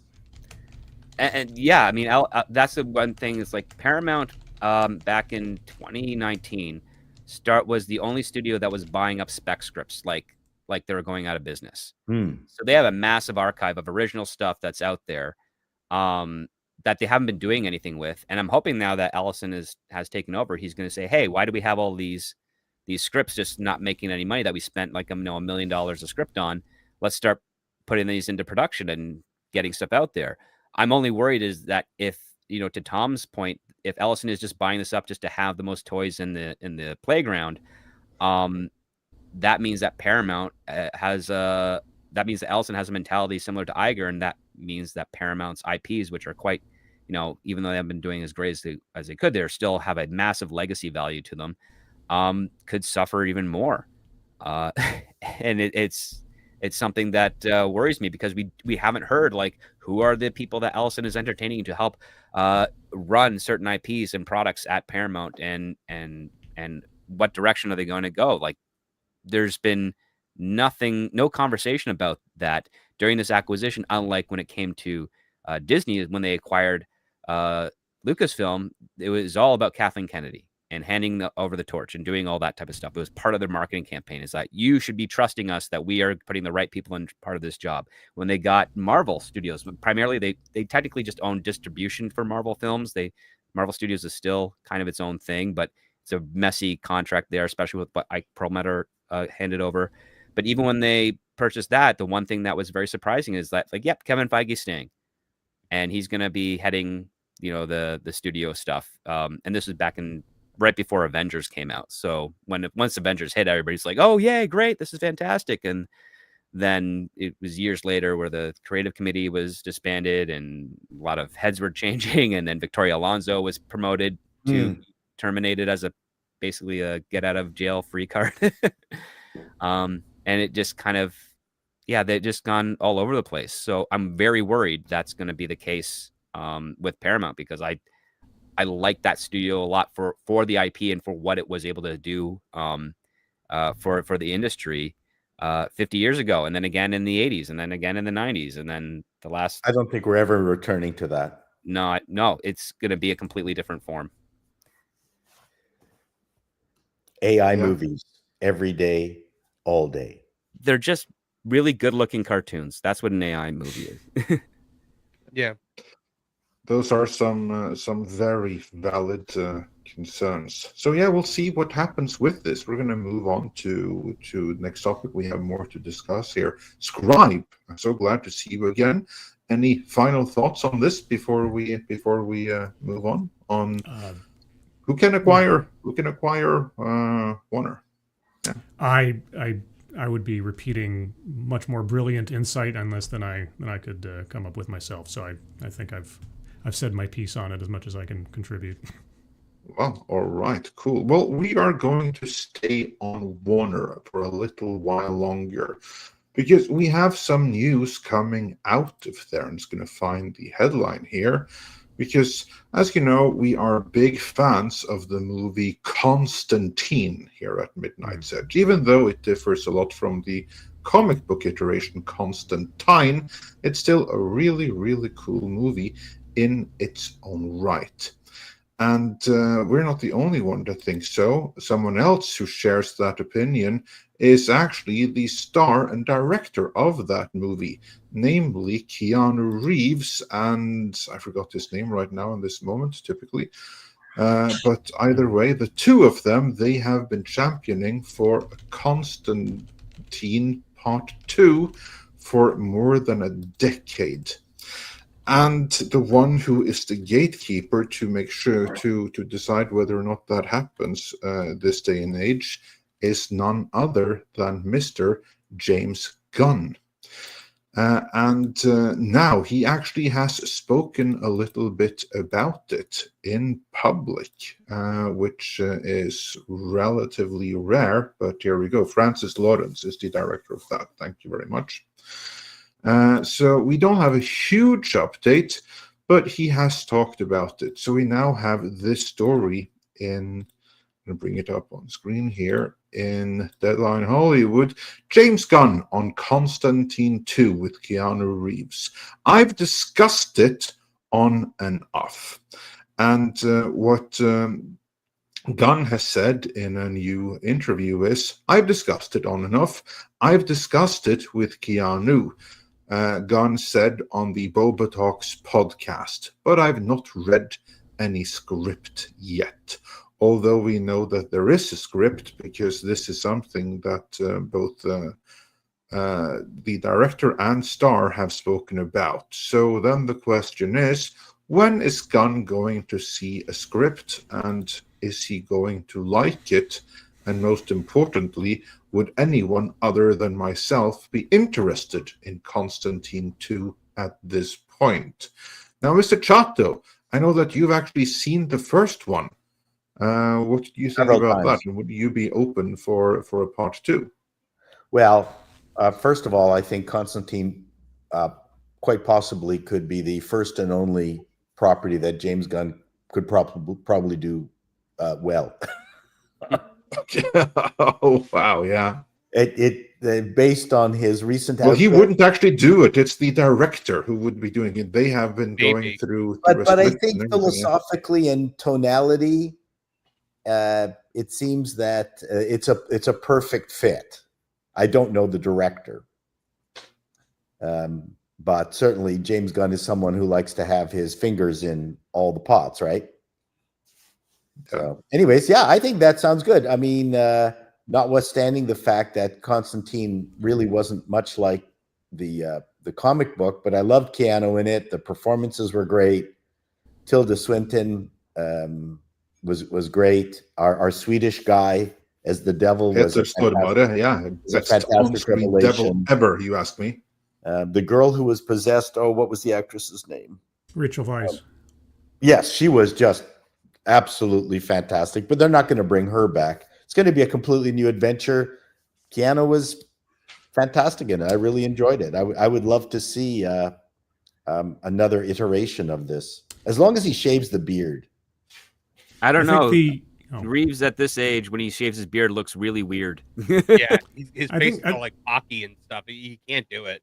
I think the barrier will be whether or not James Gunn thinks I guess the question is, will he attempt to try to fit this into his DCU, or is it going to exist as a separate thing? Because that's been, I mean, that's the dividing line with the Batman movies, right? It's like, it's not James Gunn's Batman. These things exist on different levels. Is Gunn trying to make a more unified universe or not? And if he's not, My understanding is no, that this isn't connected to that. well, yeah. So if it exists independently of everything else and not if it doesn't have to have a Superman cameo to fit in, then fine. Yeah. The plus side is that you have people, heaven forfend, in comic book Hollywood who actually care and are enthusiastic about the source material with which they'll be working. So you have Keanu Reeves, you have the original director actually know that movie and can presumably take what was good about that first movie and remake it for a new audience. But well, yeah. You just said the words James Gunn's Batman, and I had to swallow vomit. I saw your article, Marvin. I don't agree with all of it, but I saw that article. It's very interesting. Yeah, my list on Geeks and Gamers about the top 5 characters James Gunn should never be creatively involved. Yeah. Batman But was the first one. Yeah, my understanding of this is that there's so many other parties involved with this that I don't think it could cross over with his DC if he wanted to. Now, I think he could do his own Constantine, which I think has been discussed, and he has hinted at. But then you can't have those parallel things going on, just like Batman, right? Though. Like I think you gotta look at this as kind of like a very much an Elseworlds kind of version of Constantine. It's really only Constantine in kind of name and concept only at the end of the day. And the sequel would be getting would be a direct sequel to the original film because of the popularity of the film. See, here's the funny thing about Constantine. It's probably one of the last cult classics to happen in the DVD age. For those who don't remember, like, it wasn't a big hit in the theaters. In fact, I think it may have even half-ass flopped. Andre just went off screens. It did. Yeah. Well, it didn't. I'm still here. It didn't flop, but it didn't flop out, but it didn't do great. But on video, it was a mild disappointment. Huge. But it was the kind of disappointment that they would kill to have today, and it made a shit ton of money in secondary markets. There's that, and as I was pointing out, it was a huge DVD seller, and they just came out with the 4K for the anniversary. And I've been saying for a while, I bet you dollars to donuts, whether or not this movie happens or not depends on how well that 4K sells. And it probably sold pretty good. As far as I know, the Steelbook sold out instantly. And I very rarely have seen it out anywhere in the wild or even, as far as buying it. So I think it sold really well. And the reason it hit James Gunn's desk is probably for that reason. Now, what I've heard on the other end is that Keanu still hasn't seen the script. I don't know. If James Gunn is going to read this script, he's going to have to take 10 seconds away from doing every interview on the planet. Whoa. Well, I mean, he's also in a Broadway show too, isn't he? Doing Rosencrantz and Guildenstern. Is that still running, or is that over? With Bill, yeah. And there's even talks of Bill and Ted 4 again. So again, like, I put this on a possible play of like Keanu's. It depends on how much Keanu's into it, because I think he was more into it like 2-3 years ago when they first started talking about this. Mm-hmm. Now, it depends on how interested he is and how much Warner Brothers is possibly offering. I don't know. It all depends on after the last weekend. He might be more interested. General DCU, Warner Brothers, would it be worthwhile to them to establish a sub-label for Elseworlds movies and then have James Gunn stuff? Do they? What is they do. James Gunn's already done it. In fact, I think the Clayface film is going to be one of those. Oh, okay. Well, he made a statement before Peacemaker season 2 came out that one part, he's going to allow the directors to have their own stamp on the movies that they're overseeing. The other part is that he wants his DCU to reflect the type of style that he saw in the comic book shops, where you have one title that is a continuity there, and then you have another title that's got its own continuity, but there is some shared stuff, but there is some different styles and tones to it. And I mean, I'm hoping that pays off, but that's a huge risk because it's very different from the model that Marvel established, and that also what Warner Brothers kind of established with Superman and Batman in the 70s and 80s, respectively, is that it's a singular universe, a singular continuity. And James Gunn is saying, no, I want to spice it up a little bit, and then I want to have an Elseworld label for films, and then my DCU, which is still going to have various different styles within it, but that's going to be like one continuity, and then you're going to have all these other ones that are popping up. Constantine is likely going to be that. I know Clayface is going to be that. There was another title that's escaping me. at the moment. I think it was the there was a Boy Wonder like claymation cartoon that is apparently supposed to be outside of the DCU, James Gunn's DCU. It's supposed to be something else apparently.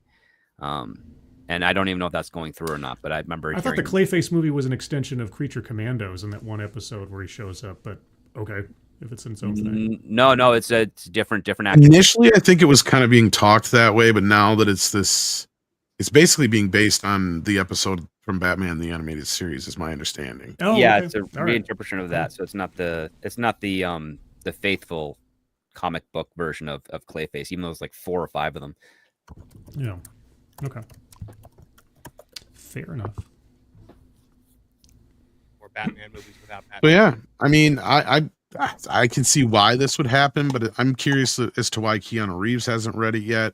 But if James Gunn has it and he's talking about Reeves it, has read it, I believe. It's Gunn that hasn't. I and that's thought it what was has the other way me worried. around. But Yeah, no, it's Gunn that like Yeah, I think if it's Gunn had Gunn read has it. Yeah. Yeah, then maybe we I would misread know the quotes. Then if that it's could be it. happening or it's not happening. So Yeah, that could be. Well, yeah. and Gunn, again, this is what he said about the Batman too, and some other shit too, is he seems to take forever to read shit, which means he has readers probably, and then he has to wait for notes. Yeah. So we'll see here, and I don't think this is one of those things that's as big of a deal for him, because that's the problem with Constantine is, you know, I was getting at Andres. You got J.J. Abrams involved in this thing because of contractual bullshit. Keanu Reeves has a big sway or say over this business, you know, so he's got a, you know, I think he's producerially involved or however you want to put it. So, I mean, this has a lot of big players already involved in it. So I think James Gunn is more or less just a sign off at this point. So it all depends on whether or not he goes, Well, yeah, he's the most important sign off. He's the one. Yeah, that but I really mean, like, has I don't to think he sign has off. any Yeah. creative. My point is creatively, I don't think he has anything to do with it. Yeah, That's no. the point I was getting to. Yeah. Like, other than just signing the checks and saying, yep, go make the movie, guys. I think that's his influence over. I mean, he may give a few notes, but that's he's got to read the fucking script first. So, Yeah. oh, I know. Everybody's like J.J. Indeed. Abrams, whatever. Like, no, it's because, remind me again, Andre, because of his, how did he get involved in this again? Oh, that was the previous regime. When he was going to do something, he was going to do the Black Superman with Ta-Nehisi Coates, and he was going to do a Black Constantine. And he got into the license one way or the other. Then Bad Robot got like, well, we now have like 10% stake or something in a future Constantine movie. That's why they have to be there as a silent partner just to receive a paycheck because they're part of the proceedings right now. But ultimately, whether this happens or not depends entirely on James Gunn. Something unfortunately that is happening is that we are losing some panelists. Before we do, I just want to make one quick point point on that, because everybody's so hard on Zaslav and Gunn. If anything, thank them for taking away the chances of J.J. Abrams making any kind of Constantine, because this movie makes sure that doesn't happen. So anyway, continue. I'm sorry. Yeah, that was, he had even cast Sope Derisu as Constantine, the Black Constantine, of course. So yeah, but Marvin, you have to check out. Unfortunately, you're already in the description. But for those who haven't seen it, where can people find you? Well, you can find me on my channel, Tooneytown TV. We've got a live stream coming up tomorrow night. Normally, we do a morning show before this show at 9 a.m. Eastern Standard Time, but this week we have not been doing it because I'm now the managing editor of geeksandgamers.com. It's my first full week doing it, so I needed a little bit of extra time to figure that stuff out. So make sure you're checking out thatparkplace.com, where I'm still the editor-in-chief, and then over at geeksandgamers.com. We have got a ton of news dropping, so make sure you guys check it out, and we'll see you over there. Yeah. All right. Thanks, Marvin. Good seeing you, brother. Thank you. And we are also losing Mr. Chato. What should people check out of your recent work? I'm doing an update, the next TV guide, and I just posted a couple of fun bits. I was making fun of reaction videos. So if you'd like to go to Call Me Chato and see my new character, Tibor Zatmary, the new reaction king of YouTube. I mean, you all know my opinion of reaction videos. Indeed, yeah. Are you going to do later like a first time watching a reaction video eventually? Yeah, well, they're all first time. That's one of the, I think one of the things that I didn't make fun in this one, but hopefully I'll do more. So I'm creating a collection of characters. My man in a car, the Tibor. I've got other.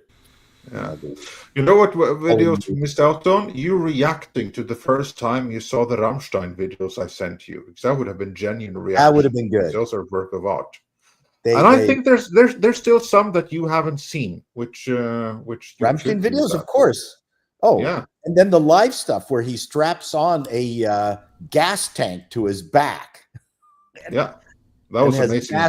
Massive flames shooting out of the. Yeah, that's in the actual song Rammstein. It's one of the ones closing off their show right now. That's nothing. You know, when they first started out, like in the late 90s, mid 80s, then he was wearing an asbestos coat that was literally on fire during that song. He is a charming individual. Indeed. Anyways, I have to go run my web business. I am a mogul, as you know. So yeah, watch my reaction videos. They're very short. They're fun. Leave a comment, and we'll see you next time. And nice to see everyone, and nice to see Script Doctor too. I haven't talked to you. Yeah, good morning. It's been a while. Bye, everyone. Bye, Paul. Take care. And speaking of charming individuals, we're glad to be joined by both Scribelight and Script Doctor, and we have yet another charming individual behind the scenes in Guys of Paulie. So Paul leaves, Paulie joins, and the gang remains all here. Glad to see all of you. We still have a couple of stories to talk about, but before we do that, let's run through a couple more of these super chats.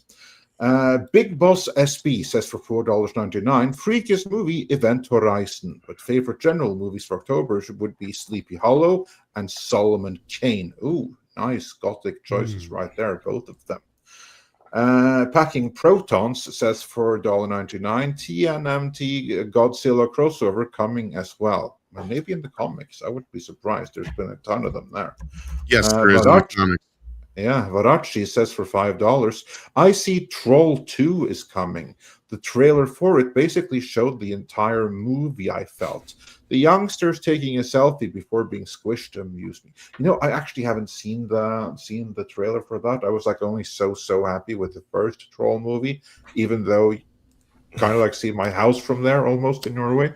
I thought we were talking about a different Troll 2 there for a second, and I was like, wait a second. Same here, dude. I was like, wait a minute. Oh my God. Yeah. Yeah. No, of the Troll movies. Yeah, check out the first Troll. I'll be looking forward to seeing Troll 2 when it comes, but still the best Troll movie is Troll Hunter. That's the one we really That was a good one. Yeah. That's I'm Troll Envy. Yeah. That's some proper Norwegian folk lore right there. And then we have Kamchi says for $4.99. IPS, more like injecting plague, as SAS is selling off now because of his fear of being unable to fix DC and need hype scam sale before value drop even more. Not quite. We had quite a lengthy discussion of that, which if you're still here, you maybe saw, but let's just agree to disagree on that particular take. Dr. Longdongler has been here for 47 months. We're glad to have you. And Kamchi continues. SAS was over his head when trying to fix Warner and failed, especially put trust in Gunn. SAS only slow break as Marvel just speed up, but both are dead. Kamchi, stop reading Cosmic Book News. Yeah, man.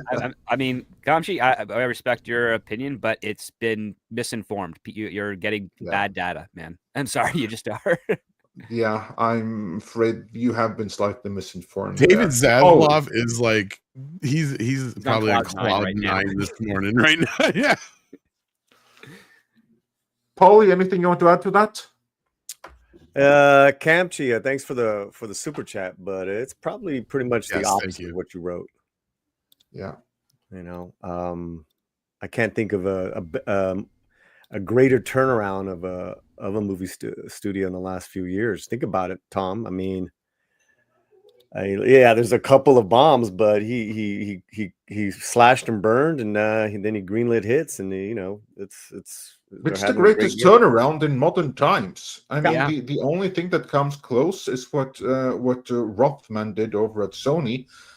This is leaps and bounds out of that. It is. I mean, if Warner Brothers can get another real game-changing hit, they might recreate what Paramount did in the 70s with Rosemary's Baby, The Godfather, and everything else at that point. Just revitalize the industry. But again, it's going to be revitalized in a very new type of market. Streaming is dominating. Convenience is paramount. Like, people would rather be at home on their home theaters, being able to pause movies and not spending, $100-$150 to go out to a movie theater these days. That's just the way it is. The only way we're going to get back to that old style is, number one, if movies become way more affordable, not just on the budget side of things for other studios, but also for the average Joe to go out to the flick. And if they have disposable income to want to go there. And then from that point, it's like now you're competing for those lower dollar amounts, and you have to spare no effort, which means you cannot have derivative directed movies, but it's a single two shot and two actors not acting really opposite each other, just on different days being cut together. You have to have engaging stories that are character first and special effects after the fact. You have to rein that in and realize that, hey, in order for this special effect to really have meaning, maybe we should make our audience fall in love with these characters so that when we get to that special effect, it actually is something people will talk about, as opposed to the oversaturation of effects shots that we have in these films today. Earning special effects shots, Script Doctor? What are you talking about? No, they need to make movies cultural events again. And you don't do that by making movies that look like they might as well come out on Netflix. It's just you have to have a separate standard of quality and production that differentiates between a film and a streaming show. Somebody needs to crack that again.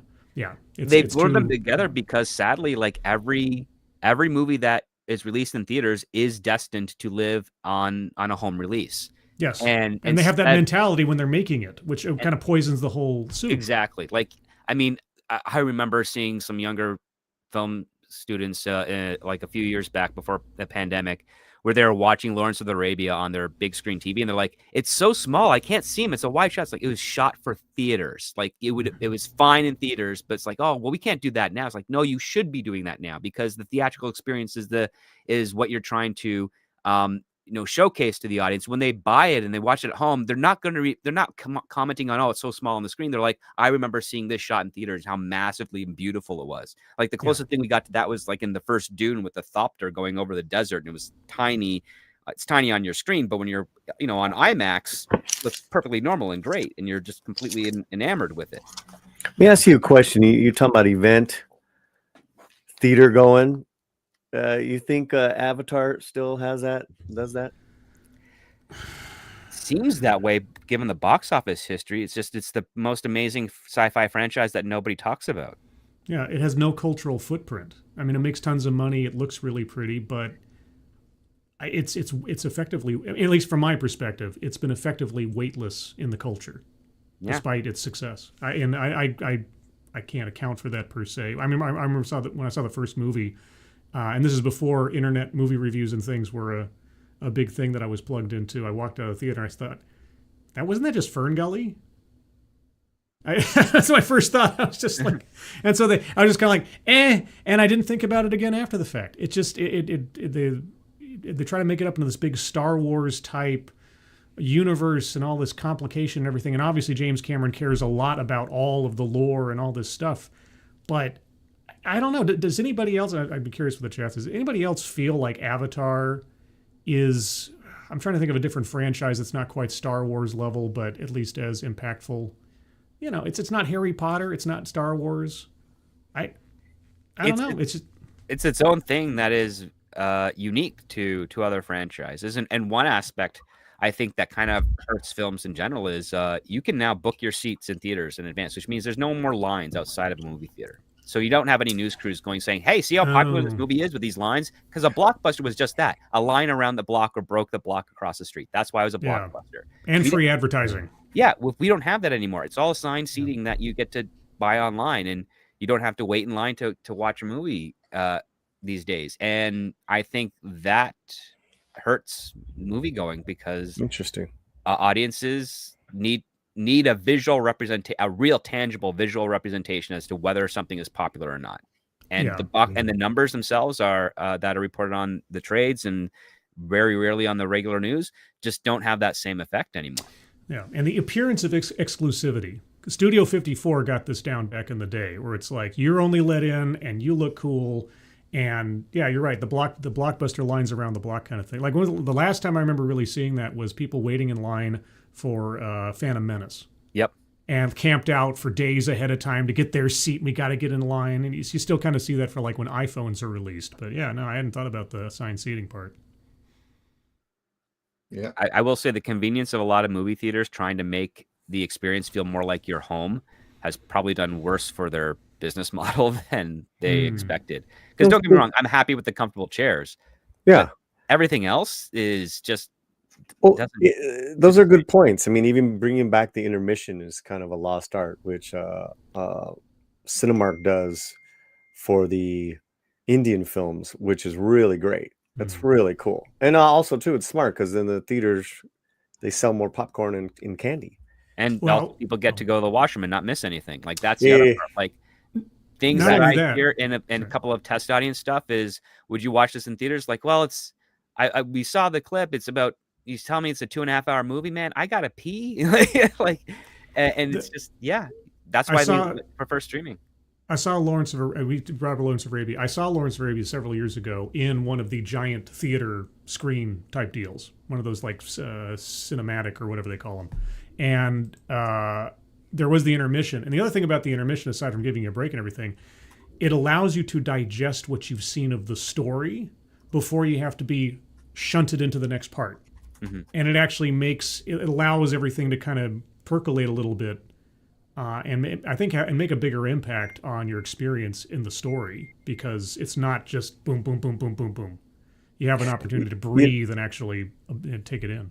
And you said something it's interesting about waiting in line, right? Like the frustration, but the wonder of waiting in line for something you're excited to see. Because we still have that in LA because there are limited engagements and screenings at different theaters that are not the chains.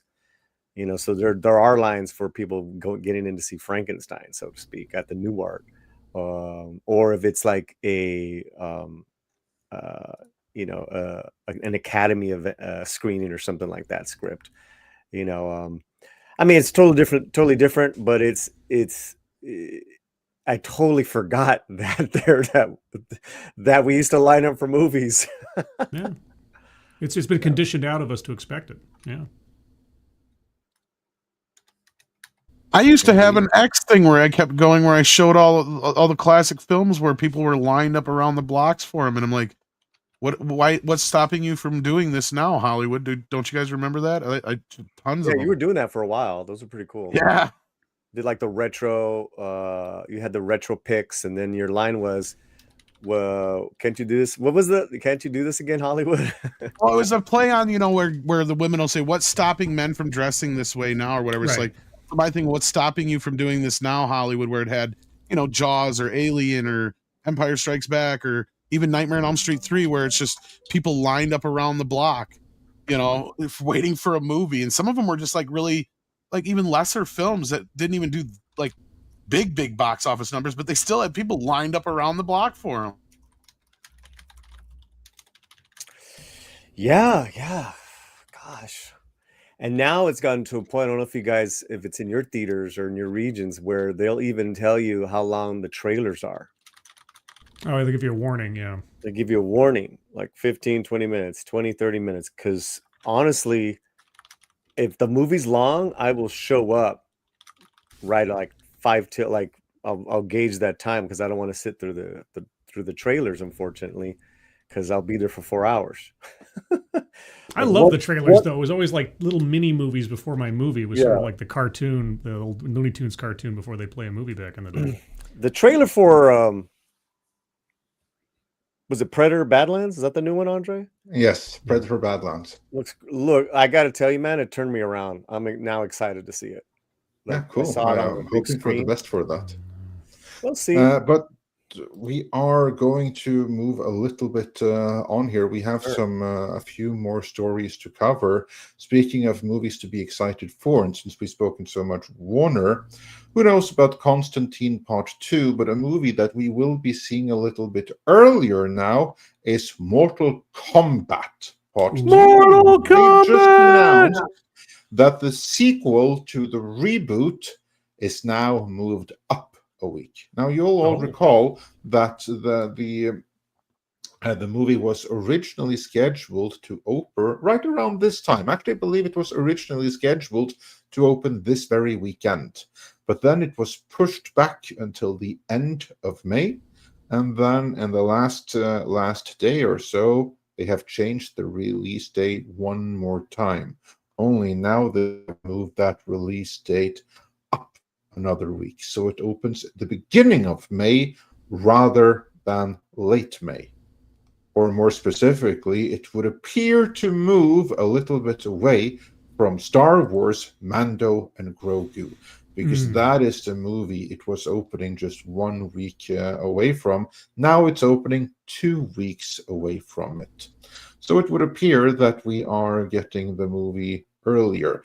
But I'm kind of like thinking maybe that movie would have crushed Mando and Grogu. And if not crushed it, it would have been enough competition for Star Wars that it would have been really embarrassing. Maybe the ones who really win on this moving aren't Warner so much as Disney, because they were facing a huge PR loss. That at least would be my take on this. But of course, Warner is doing it for their own self-interest. Scribelight, your take on this. Excited for the movie? Why do you think it's moving? And is it the right move? I think it's the right move in the sense that because this is a Warner Brothers picture, effectively, and so it can stand on its own and make the big numbers without having to directly compete with Mandalorian and Grogu, and potentially show it up eventually. So there's no confusion over where the audience is going. It'd be funny if it was still making as much money in its third week with Grogu and Mandalorian coming out as Mandalorian and Grogu makes in its opening weekend or something like that. I'm particularly happy that Carl Urban is in there because, man, you know, even if I'm not that jazzed about the last few seasons of The Boys, he always gives a great performance, and he really takes these genre roles he ends up in seriously, if Dredd wasn't evidence enough of that. So I'm excited for it. I wasn't that super jazzed about the previous entry in the series. It was good. I mean, don't get me wrong. It was great. They you know, kind of let loose with the requisite violence and everything and gave a little bit more backstory to people.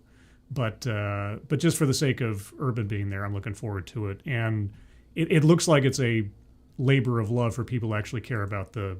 Again, it's bewildering, sort of disappointing, but also hopeful to me that we've seen so many projects oncoming where it seems like you have genre pieces with people involved who actually care about the source material. You got this, you got Silent Hill, Return to Silent Hill, you know, the whiff potentially of Constantine 2 coming. So I'm hoping that successes, which I hope this one is, encourages studios more to hire people who actually know and care about what they're doing, and not just, oh, we can't have people who've already read the comic books. That's going to sully the message, that kind of stuff. So all in all, looking forward to it. Yeah, it's funny you mentioned Urban because look, I'm not going to argue that because there's a big divide on whether or not the first film was good or not. Like I watched it, and this is knowing the knowledge that I love, and I mean love the 95 film. I saw it twice in the theater, twice in a row. Yeah, it's great. Like, I mean, we actually asked the usher, because there actually was ushers back then, because we're like, we missed like the first 5 minutes of the movie. Do you mind if we stay? He's like, I don't give a shit. You can stay through the whole movie. It's like, so we're like, fuck yeah, let's watch it again. It's Mortal Kombat. It was awesome. But you watch that now and you really kind of break it down. There are some major flaws in that movie, editorial wise. Like shit happens at some points where you're just like, how did that person get there and why?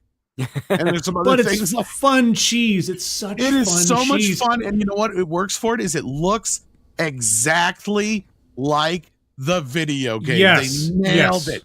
They fucking nailed exactly. that aspect. And like, keep that in mind when I say this. And Andre and I were like the same way after watching this new one. I will completely admit to certain folks that like I can understand why you didn't like it, and there technically wasn't a tournament in this movie.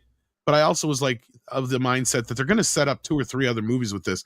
And remember how bad Mortal Kombat 2 was back in the day, the movie? Oh, Yeah, Annihilation. they don't want to yeah. make that mistake. They didn't again. even finish it. Yeah, they didn't even finish it. It was that bad. So like my point is like let's be patient and let them cook a little bit, because I watched that first movie and I'm like, if I had seen this when I was 15 with people getting cut in half the long fucking way, Yeah. I'd have creamed my pants. Like, people forget that we got to Yeah. obtain PG-13 Mortal Kombat before. This fucker was flat out R-rated Mortal Kombat in your face. I was like, fuck yeah, bring on some more. But like the problem with the movie is, and Script will back me up on this, there was a much better story before what's his face got a hold of it. Dave Callahan, yeah, Dave Callahan. not really working well in the last. And the biggest flaw is that Cole, instead of being his own character, ended up just becoming Scorpion. That was one of the things they fucked up, on top of a few other things. But that being said, I think they're going to fix that with this sequel. And the buzz that came from Carl Urban's character. Did you guys see the internet? I know some of us here have seen it, but I don't know if everybody on the panel has. But they put out an internet movie database for Johnny Cage with Carl Urban when they That's some first great announced marketing it. right and there. they've done And a the couple of buzz big was huge trailers for it. Yeah. to Johnny Cage films. I Yeah. mean, if they lead into that and have that much fun with the final product, because it's a brand new production team behind the sequel. Like the first one, Warner Brothers was like, yeah, this was good, but it's not what we wanted. And so now, like that, the Carl Urban trailer montage stuff that they shot was brilliant, great marketing. I hope they have another version of that or something next before this movie releases, because that'll generate some very much useful buzz. And also it sets the tone. Like, Mortal Kombat is a ridiculous premise. It's So very tongue in lean cheek. into it and have Exactly. fun Yeah. with it. And I mean, the one thing that I was bored by with the remake, the 2020 version, is I was kind of trying to take itself way too seriously. Yeah. It's trying to be a drama or something. It's trying to be like, no, we're edge, we're badass, we go to the gym and we don't use steroids. Like that's the tone I get with some of these things. The one thing I'll say is the casting. Even though I love Carl Urban, I'm sure he'll do a great job. If I had to dream cast Johnny Cage in the modern day, I would have gone for Glenn Powell in a heartbeat, because as far as just the look of the character and being able to pull off that kind of cockiness, plus he's an American. No offense to Carl Urban. I think that would have been, if I had a choice, but still, I'm sure Carl will hit it out of the park. Right. What a hater you are. I can see what they're doing with this. They're clearly taking a jab at Van Damme again. Right, because let's be clear on this history with Van Damme and this franchise, right? I agree with you though. That first Mortal Kombat, the one a couple of years ago, that was a lot of stupid fun. It was. I mean, I also had fun with that movie. I mean, it came like an animated Mortal Kombat at the same time. 3 more have come since.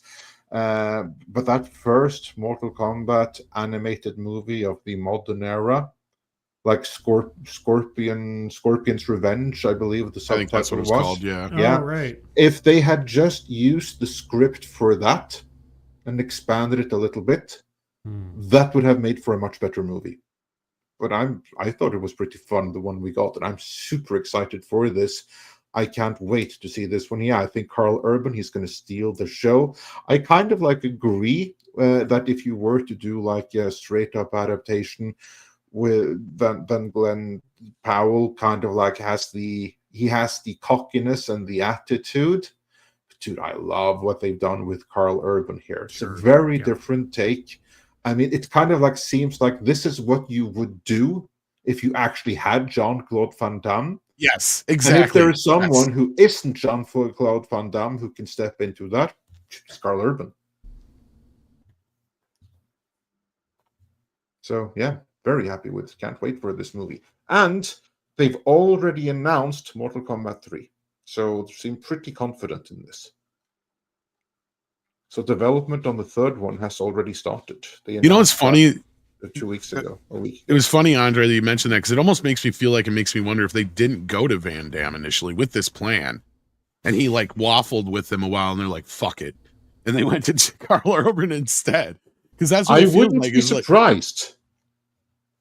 Because it feels I mean, like yeah, Johnny it Cage kind in of, the second era of his career kind of thing. Yeah. Or yeah, last like era or whatever you want to call it. because it has like all the hallmarks of what you would want to do with if you actually did cast Jean-Claude Van Damme, and Jean-Claude Van Damme has played that particular role before.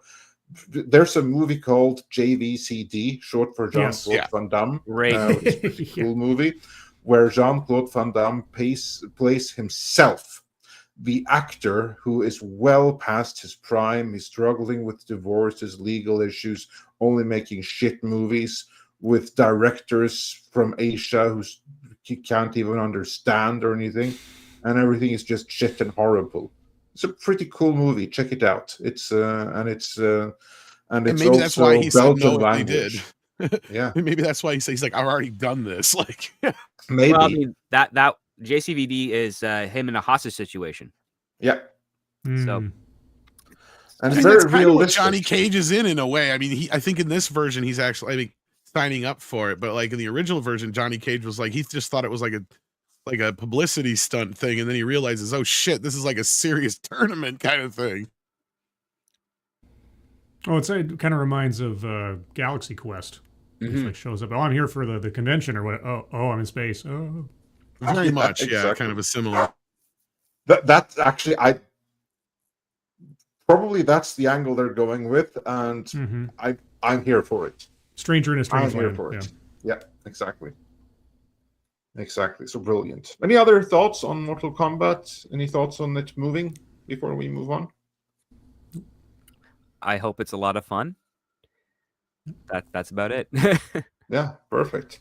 And then we have one more story left for today, and we actually have a video coming about this relatively soon. We were asked about this earlier, and that's about Star Wars. Rather, we learned that there's another Star Wars movie that was in development that never went anywhere. Only this one was never announced by Kathleen Kennedy, and that would be The Hunt for Ben Solo, probably starring Pedro Pascal. I added that because I figured if anybody they would add to it, it'd probably be Peter Pascal. Yeah, Somehow. well, exactly. But anyway, so yeah, this was the movie that Adam Driver himself tried to will into existence. And he even teamed up with director Steven Soderbergh. There was a script for it. Kathleen Kennedy loved it. Bob Iger reportedly shut it down because, according to him, Ben Solo is already dead. So how can you have the movie? That was the excuse they were given. Now, Polly, you buy that excuse? No. No. No. The end and scene. I would believe Pedro is going to be in this film more than I would buy that excuse. So Yeah. Pedro for all the roles, but yeah, man, this is really weird. This whole thing is rather strange. I thought Adam Driver wanted nothing to do with Star Wars anymore once those movies were done a few years ago. In fact, he even did some press quotes to that effect. So I don't know, Andre. Wait, I thought this was pitched as like a documentary of Adam Driver trying to find the character of Ben Solo for his performance. There you go. There you go. You'd probably have better success with that, and not No, on but Disney Plus. But a Star Wars movie with a male lead who is supposed to be strong and powerful and everything. Nah, not in Star Wars. Not these days. That's Ben probably Solo or why Kylo Ren Kathleen was never Kennedy strong and didn't powerful. announce it, like soft announce it or try to force Yeah. it through in the media. No. I mean, I said this last night. It's amazing to me that seemingly the executives came to realize that, we have to adhere to canon on this one. He's dead. You can't do a movie about a character that's been killed. So the end. But like Polly said, I'm shocked, honestly, that Adam Driver would be so invested in this character that he'd want to do more of it, because I found Kylo Ren to be one of the most, as I said last night, one of the most lackadaisical villains, and just completely empty for the two movies that I watched of him. And I don't know why anybody would want to carry the character forward in any way, shape, or form. And maybe this speaks to Disney trying to sort of suffocate the sequel trilogy. Like, we don't want to do anything more with it. Because do they have any plans for anything that takes that storyline forward? I don't think so. I think everything is either pre this or concurrent to Mandalorian, isn't it? Unless that's Starfighter thing. Mandalorian's still technically a prequel Yeah. series to the Disney trilogy. Yeah. And constant delays and skirting around discussions of a follow-up to the Rise of Skywalker. Seems When to be does Starfighter forward. take place? Starfighter, I think, might be after that. Is it a sequel to the sequel trilogy? Because I wasn't quite sure if it was parallel to something else. It's but- hard for me to pin that down because I've heard some reports saying that, Daisy Ridley is supposed to make a cameo in that, and other reports saying no. And I just don't care enough. Like, listen, I like Ryan Gosling. I'm looking more forward to Project Hail Mary than I am on Starfighter. Just Oh, ouch.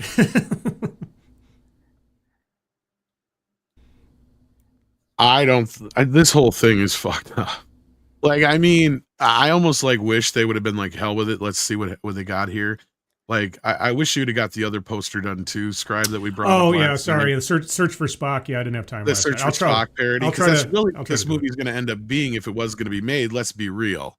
Well, I Right? assume Like- it was going to be some kind of redemption arc story. Yeah. Like Kylo Ren, comes back to the light fully or something. Whatever. One of the Knights of Ren or something like that tries to bring him back, and I think it's also like it's obviously going to be some sort of like how you can come back from the dead. That's like the only thing they haven't really retconned or fucked with so far yet. Well, other than Palpatine returning, other than but we know he was a clone. Palpatine. But somehow he returned, But we know he's a clone, right? Like, so that does that really count? Is he though? know? Is he? Is he a clone? Is he not? I don't fucking know. But at the end of the day, who's to say that they wouldn't have cloned Kylo Ben as well? Like I said, they needed to have Oscar Isaac come out in the opening scene and just say, somehow Kylo Ren returned, and then he just walks in off left stage, and they don't explain it. They say nothing and just move forward with the story. Yeah. No, I mean, I would have just loved to have seen it just to see how stupid it was. I want to see the script. I mean, if there's a script out there Yeah. they're so excited about, I'd love for that to leak at some point. I doubt it would ever will, but I'd be curious, just morbidly curious to know what they thought the story was going to be. Yeah, basically. But I mean, it kind of would basically they'd have to retcon and or just completely. I don't know what you would have to he do. didn't force disappear like in the movie. Yeah. He just force teleported like with the lightsaber, how it appeared out him. Like Rey Maybe. force teleported him away. There you go. Script just fixed it for you. Because that was the excuse, right? Was like he's dead. Well, yeah, that's the easy thing to say. But as Andre points out in the upcoming video, and his script kind of just said, you can come up with anything. Fuck, they brought Freddy Krueger back with a dog pissing. That's right. I forgot about that. Right, and Rennie Harlan was like bragging about that around Hollywood, like it was a good idea. No, I mean, they could retcon some things. I mean, we could just go back and fix, Well, they Revenge of changed the how the Sith Force like, worked in. They made the Force able what to all the heal. Reylos really want. Oh, They made the yeah. Force able to teleport. Yeah, right? teleport, heal people entirely. Which is why I you know. do not buy the excuse that it was about character is dead for 1 second. If Right. there's money to be made, that don't mean shit. Something else is at play here. And probably, in my opinion, it's Bob Iger doesn't have faith in Kathleen Kennedy or anything she's doing, and maybe he even questions if there is a future beyond the sequel trilogy because it did so bad. Well, the other thing to consider is, does Bob Iger ever want to have the legacy of being the first man to fire the first head of a small studio? And then one For Well, female instead head. he has the legacy of a man who allowed Star Wars to go to hell on his watch because he wouldn't fire someone because she was a woman. I don't know how much. I mean, better it's legacy a that rock is. and a hard place for sure. Yeah, and he has fired other women before. Right, but nothing that ever had as high of a status of what Kathleen Kennedy has with Lucasfilm or her legacy within Hollywood in general. Because, again, thousands of people owe their careers to her. And those thousands of people are pretty powerful people still within the industry to this day. Yeah. But the other people in the industry that have seen their jobs go to hell, their industry go to hell, that weren't there, didn't get their kids through college thanks to Kathleen Kennedy, or rather her husband and Steven Spielberg, they must be pretty pissed that loyalty to someone who never did shit for them is destroying the industry and future opportunities for them. I would certainly. Oh, yeah. There's a lot of... I would also think that it's like, dude, you're being loyal to someone that's just screwing everything up for everyone. That's kind of like what she's doing. So yeah, all for loyalty, but at some point you have to figure, dude, there's other ways to be loyal. Like, yeah, fine, maybe you can't have that. You're still welcome to our parties. It's the difference between loyalty and respect. I always follow that. Respect is far more powerful, because if you have someone's respect, or if you've earned someone's respect, they will help you be better. But if you have loyalty, you can't question loyalty. Like, that's the whole point of why people demand it in so many businesses. It's like, I want loyalty. I do not want to be questioned. Therefore, I do not respect you, and I know you don't respect me. So this is how we're going to do it, and that's the way it goes. And that usually leads to more problems than solutions. You better respect me. I'm Kathleen Kennedy. Respect my authority. Like, That- I can't do the South Park voice, but yeah, That's kind of like that's ma'am. No, that's Queen to you, Queen Kathy. Or woman king. No you know. kings, but in Hollywood, there's definitely queens. That's funny. Yep. Scribe, if you were saying something, the mic was muted. Oh, I was just saying no kings. Sorry, no kings. No Yeah. kings. No kings. I was told there would be no kings. No kings. Yeah. Unless it's Obama, then you actually want him for king. That's the irony. That's not getting enough Yes, attention. we were told that too. Yes. it's true. Yeah. It's Kangs, not Different Kings. matter. Oh yeah, Yeah. we was kangs. Yeah. Yes, that's right.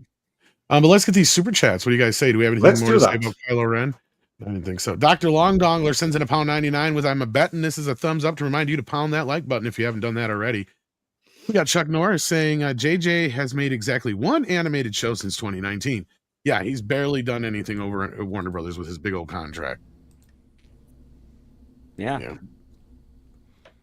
Then Kamchi says, I haven't hear hype on DC, and Zaz is feeling pressure. I'm not sure where you're getting this Kamchi as far as the Zaz is feeling pressure. Yeah, Unless you're I don't listening know to the- where that to the- is. Yeah, big media there's bullshit. no pressure on him whatsoever. None. The shareholders he's- love what he's doing. He's Kamchi, making them money. trust. Yeah. Trust, Kamchi. Trust. Zaslav is popping bottles. Yeah. Exactly.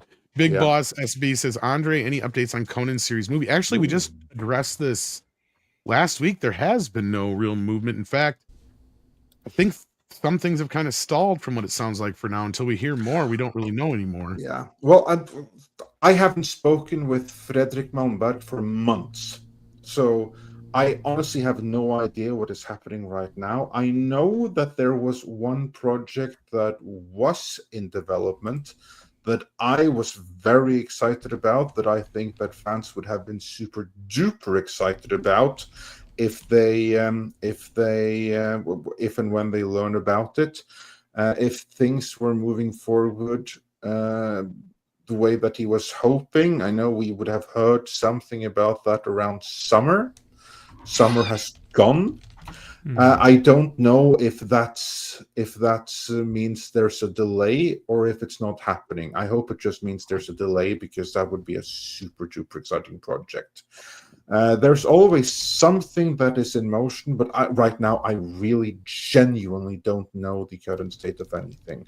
I will let you know as soon as I know, and I'm allowed to say. But right now I really don't know.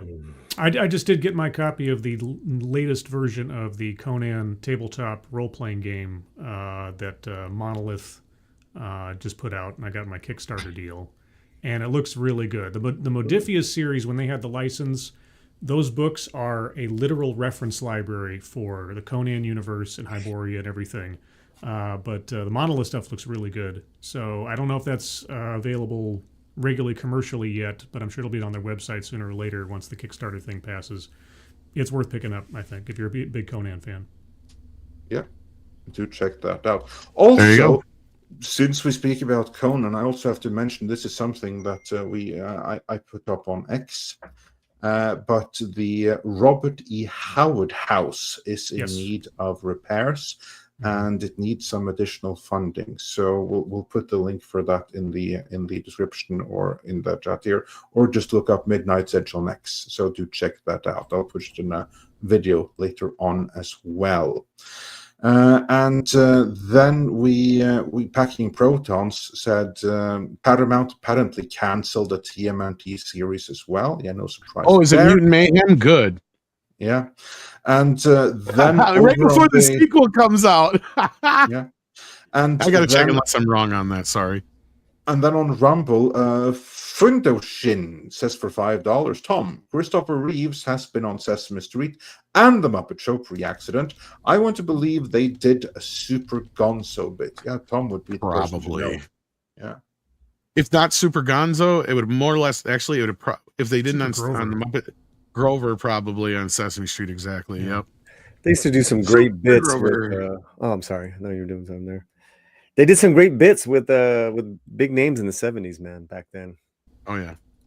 Even I think a couple members of Spinal Tap have shown. No way. Probably. Yeah. Yeah. Yeah. I think at least I know if I think Christopher Guest and Michael McKean have both been on there. And I don't think they were playing their actual roles, but they were similar. Like, yeah. But they do that sometimes. They'll have the actors come on and they'll play like fake versions of the famous characters or whatever. But yeah. Anyway, that being said, thank you, Fundo Shinjin, if I said that correctly. Watch it. Yeah. Fundo Shinjin. I think I can say it like that better. Gotta say with that. Yeah, with a little bit of a little bit of English. And then we've got Lester's Skeptic Tank Obsession, who's been here for 22 months. That's quite the obsession. Because I don't know if you'll get around to this, but I saw an interview with Kasugi brothers regarding the ninja movie Seeker. Has this come across your respective radars? Make ninjas great again? No, it has not. No, quite honestly, no. That's not on the docket. There are many other retrospectives that will come before that one. Sorry. That's Andre hinting at get my ass working on Constantine. Yes. So, and I have a couple of other scripts ready to go here. So, yeah. Figures, yeah. So with that, thank you, Lester. I have not heard of that, but maybe we'll have to check into that. I know, was Ninja Gaiden being talked about for a movie as well? But yeah, that's the only ninja thing I yeah, of course, yeah, both that and Shinobi. Shinobi was the one I Ooh, think of. Shinobi. Yeah, Shinobi. Ninja Gaiden, I don't know, but basically, like Shinobi is Sega's Shinobi was the one I Ninja was thinking Gaiden. about, yeah. And also, as far as I understand, Shinobi is the Japanese word for ninja anyway. Yeah, I think so. Yeah. That's my understanding as well. Yeah. So yeah, with that, was there anything else on the docket or any other things to address? Tom, you don't know. We did have one more super chat. Kelechi Oki wonders we did when's have one Toxic more. Mem coming back? About to miss Halloween. Yeah, I don't know exactly. Well, just stay tuned and we'll get back to that. Don't know exactly in this moment, but probably missing Halloween. And Paulie, what were you saying? And yeah, Paulie, you were saying. No, I was just working up a joke. It's gone. No worries. Yeah, okay. Time has Moment passed. lost. Timing's Yeah. everything. Indeed it is. But yeah, we do have to be out here. I want to say thanks to all the panelists who joined us today and every single one of you watching. Scribelight was a special pleasure to have you back. We do love when you have the opportunity to join. You're always welcome. You always have the link. You know that. Same with Script Doctor. Always a pleasure to have your presence. Very glad that you've been busy. But always a pleasure when you have time for us little people. Oh, no one's little here, man. I'm always happy to be able to participate. This was a great morning for me. So thank you so much. Yeah. And Paulie, anything in particular coming? I'm going to see Frankenstein tonight. Oh, cool. With Nice. I'm taking Romy. We're going to the Egyptian Theater, which they do their own ticketing, their own thing. It's not. In fact, I think it's an engagement with Netflix, which is another interesting thing. I'll be live in about an hour and a half. I'm going to talk about the Frankenstein theatrical release fiasco. I mean, it is a freaking mess going on, Andre. Yeah. So, Wow. Yeah, look forward to that. but I'll see the movie tonight, and I will for sure, get my review up. I'm very excited to see Frankenstein. Yeah. And Scribelight, of course, we've missed you, but sell your wares. What should people check out? Well, tomorrow night's going to be a new episode of TED Excellence, where I take a look at off-brand TED Talks. Possible topics of note are the myth of meritocracy, why I look into the mirror and love my body. Oh, are you talking about yourself? In my free time. The power of women's circles, conversations of becoming and unbecoming. It could be one of those or Is something that like else. a circle rub as opposed to a circle jerk then? Script Doctor, this is a children's show. I swear it's Script Doctor and not me. What the hell? You're from Canada. You're not supposed to be saying that stuff. Anyway. Oh, that's right. He's a Canadian boy. Cholos versus the Canucks this Friday night. Yep. Dodgers versus Blue Jays. Yeah, one of those or something else may be the subject of conversation on Thursday, 6 p.m. Pacific, 9 p.m. Eastern, over on my channel. And yeah, so that's my guy. Yeah, man. Fantastic. All right. And with that, unless Tom has something to push, I take that as a no. Then do check back later. We have another video dropping. And with that, it is time for some koalas in the rain.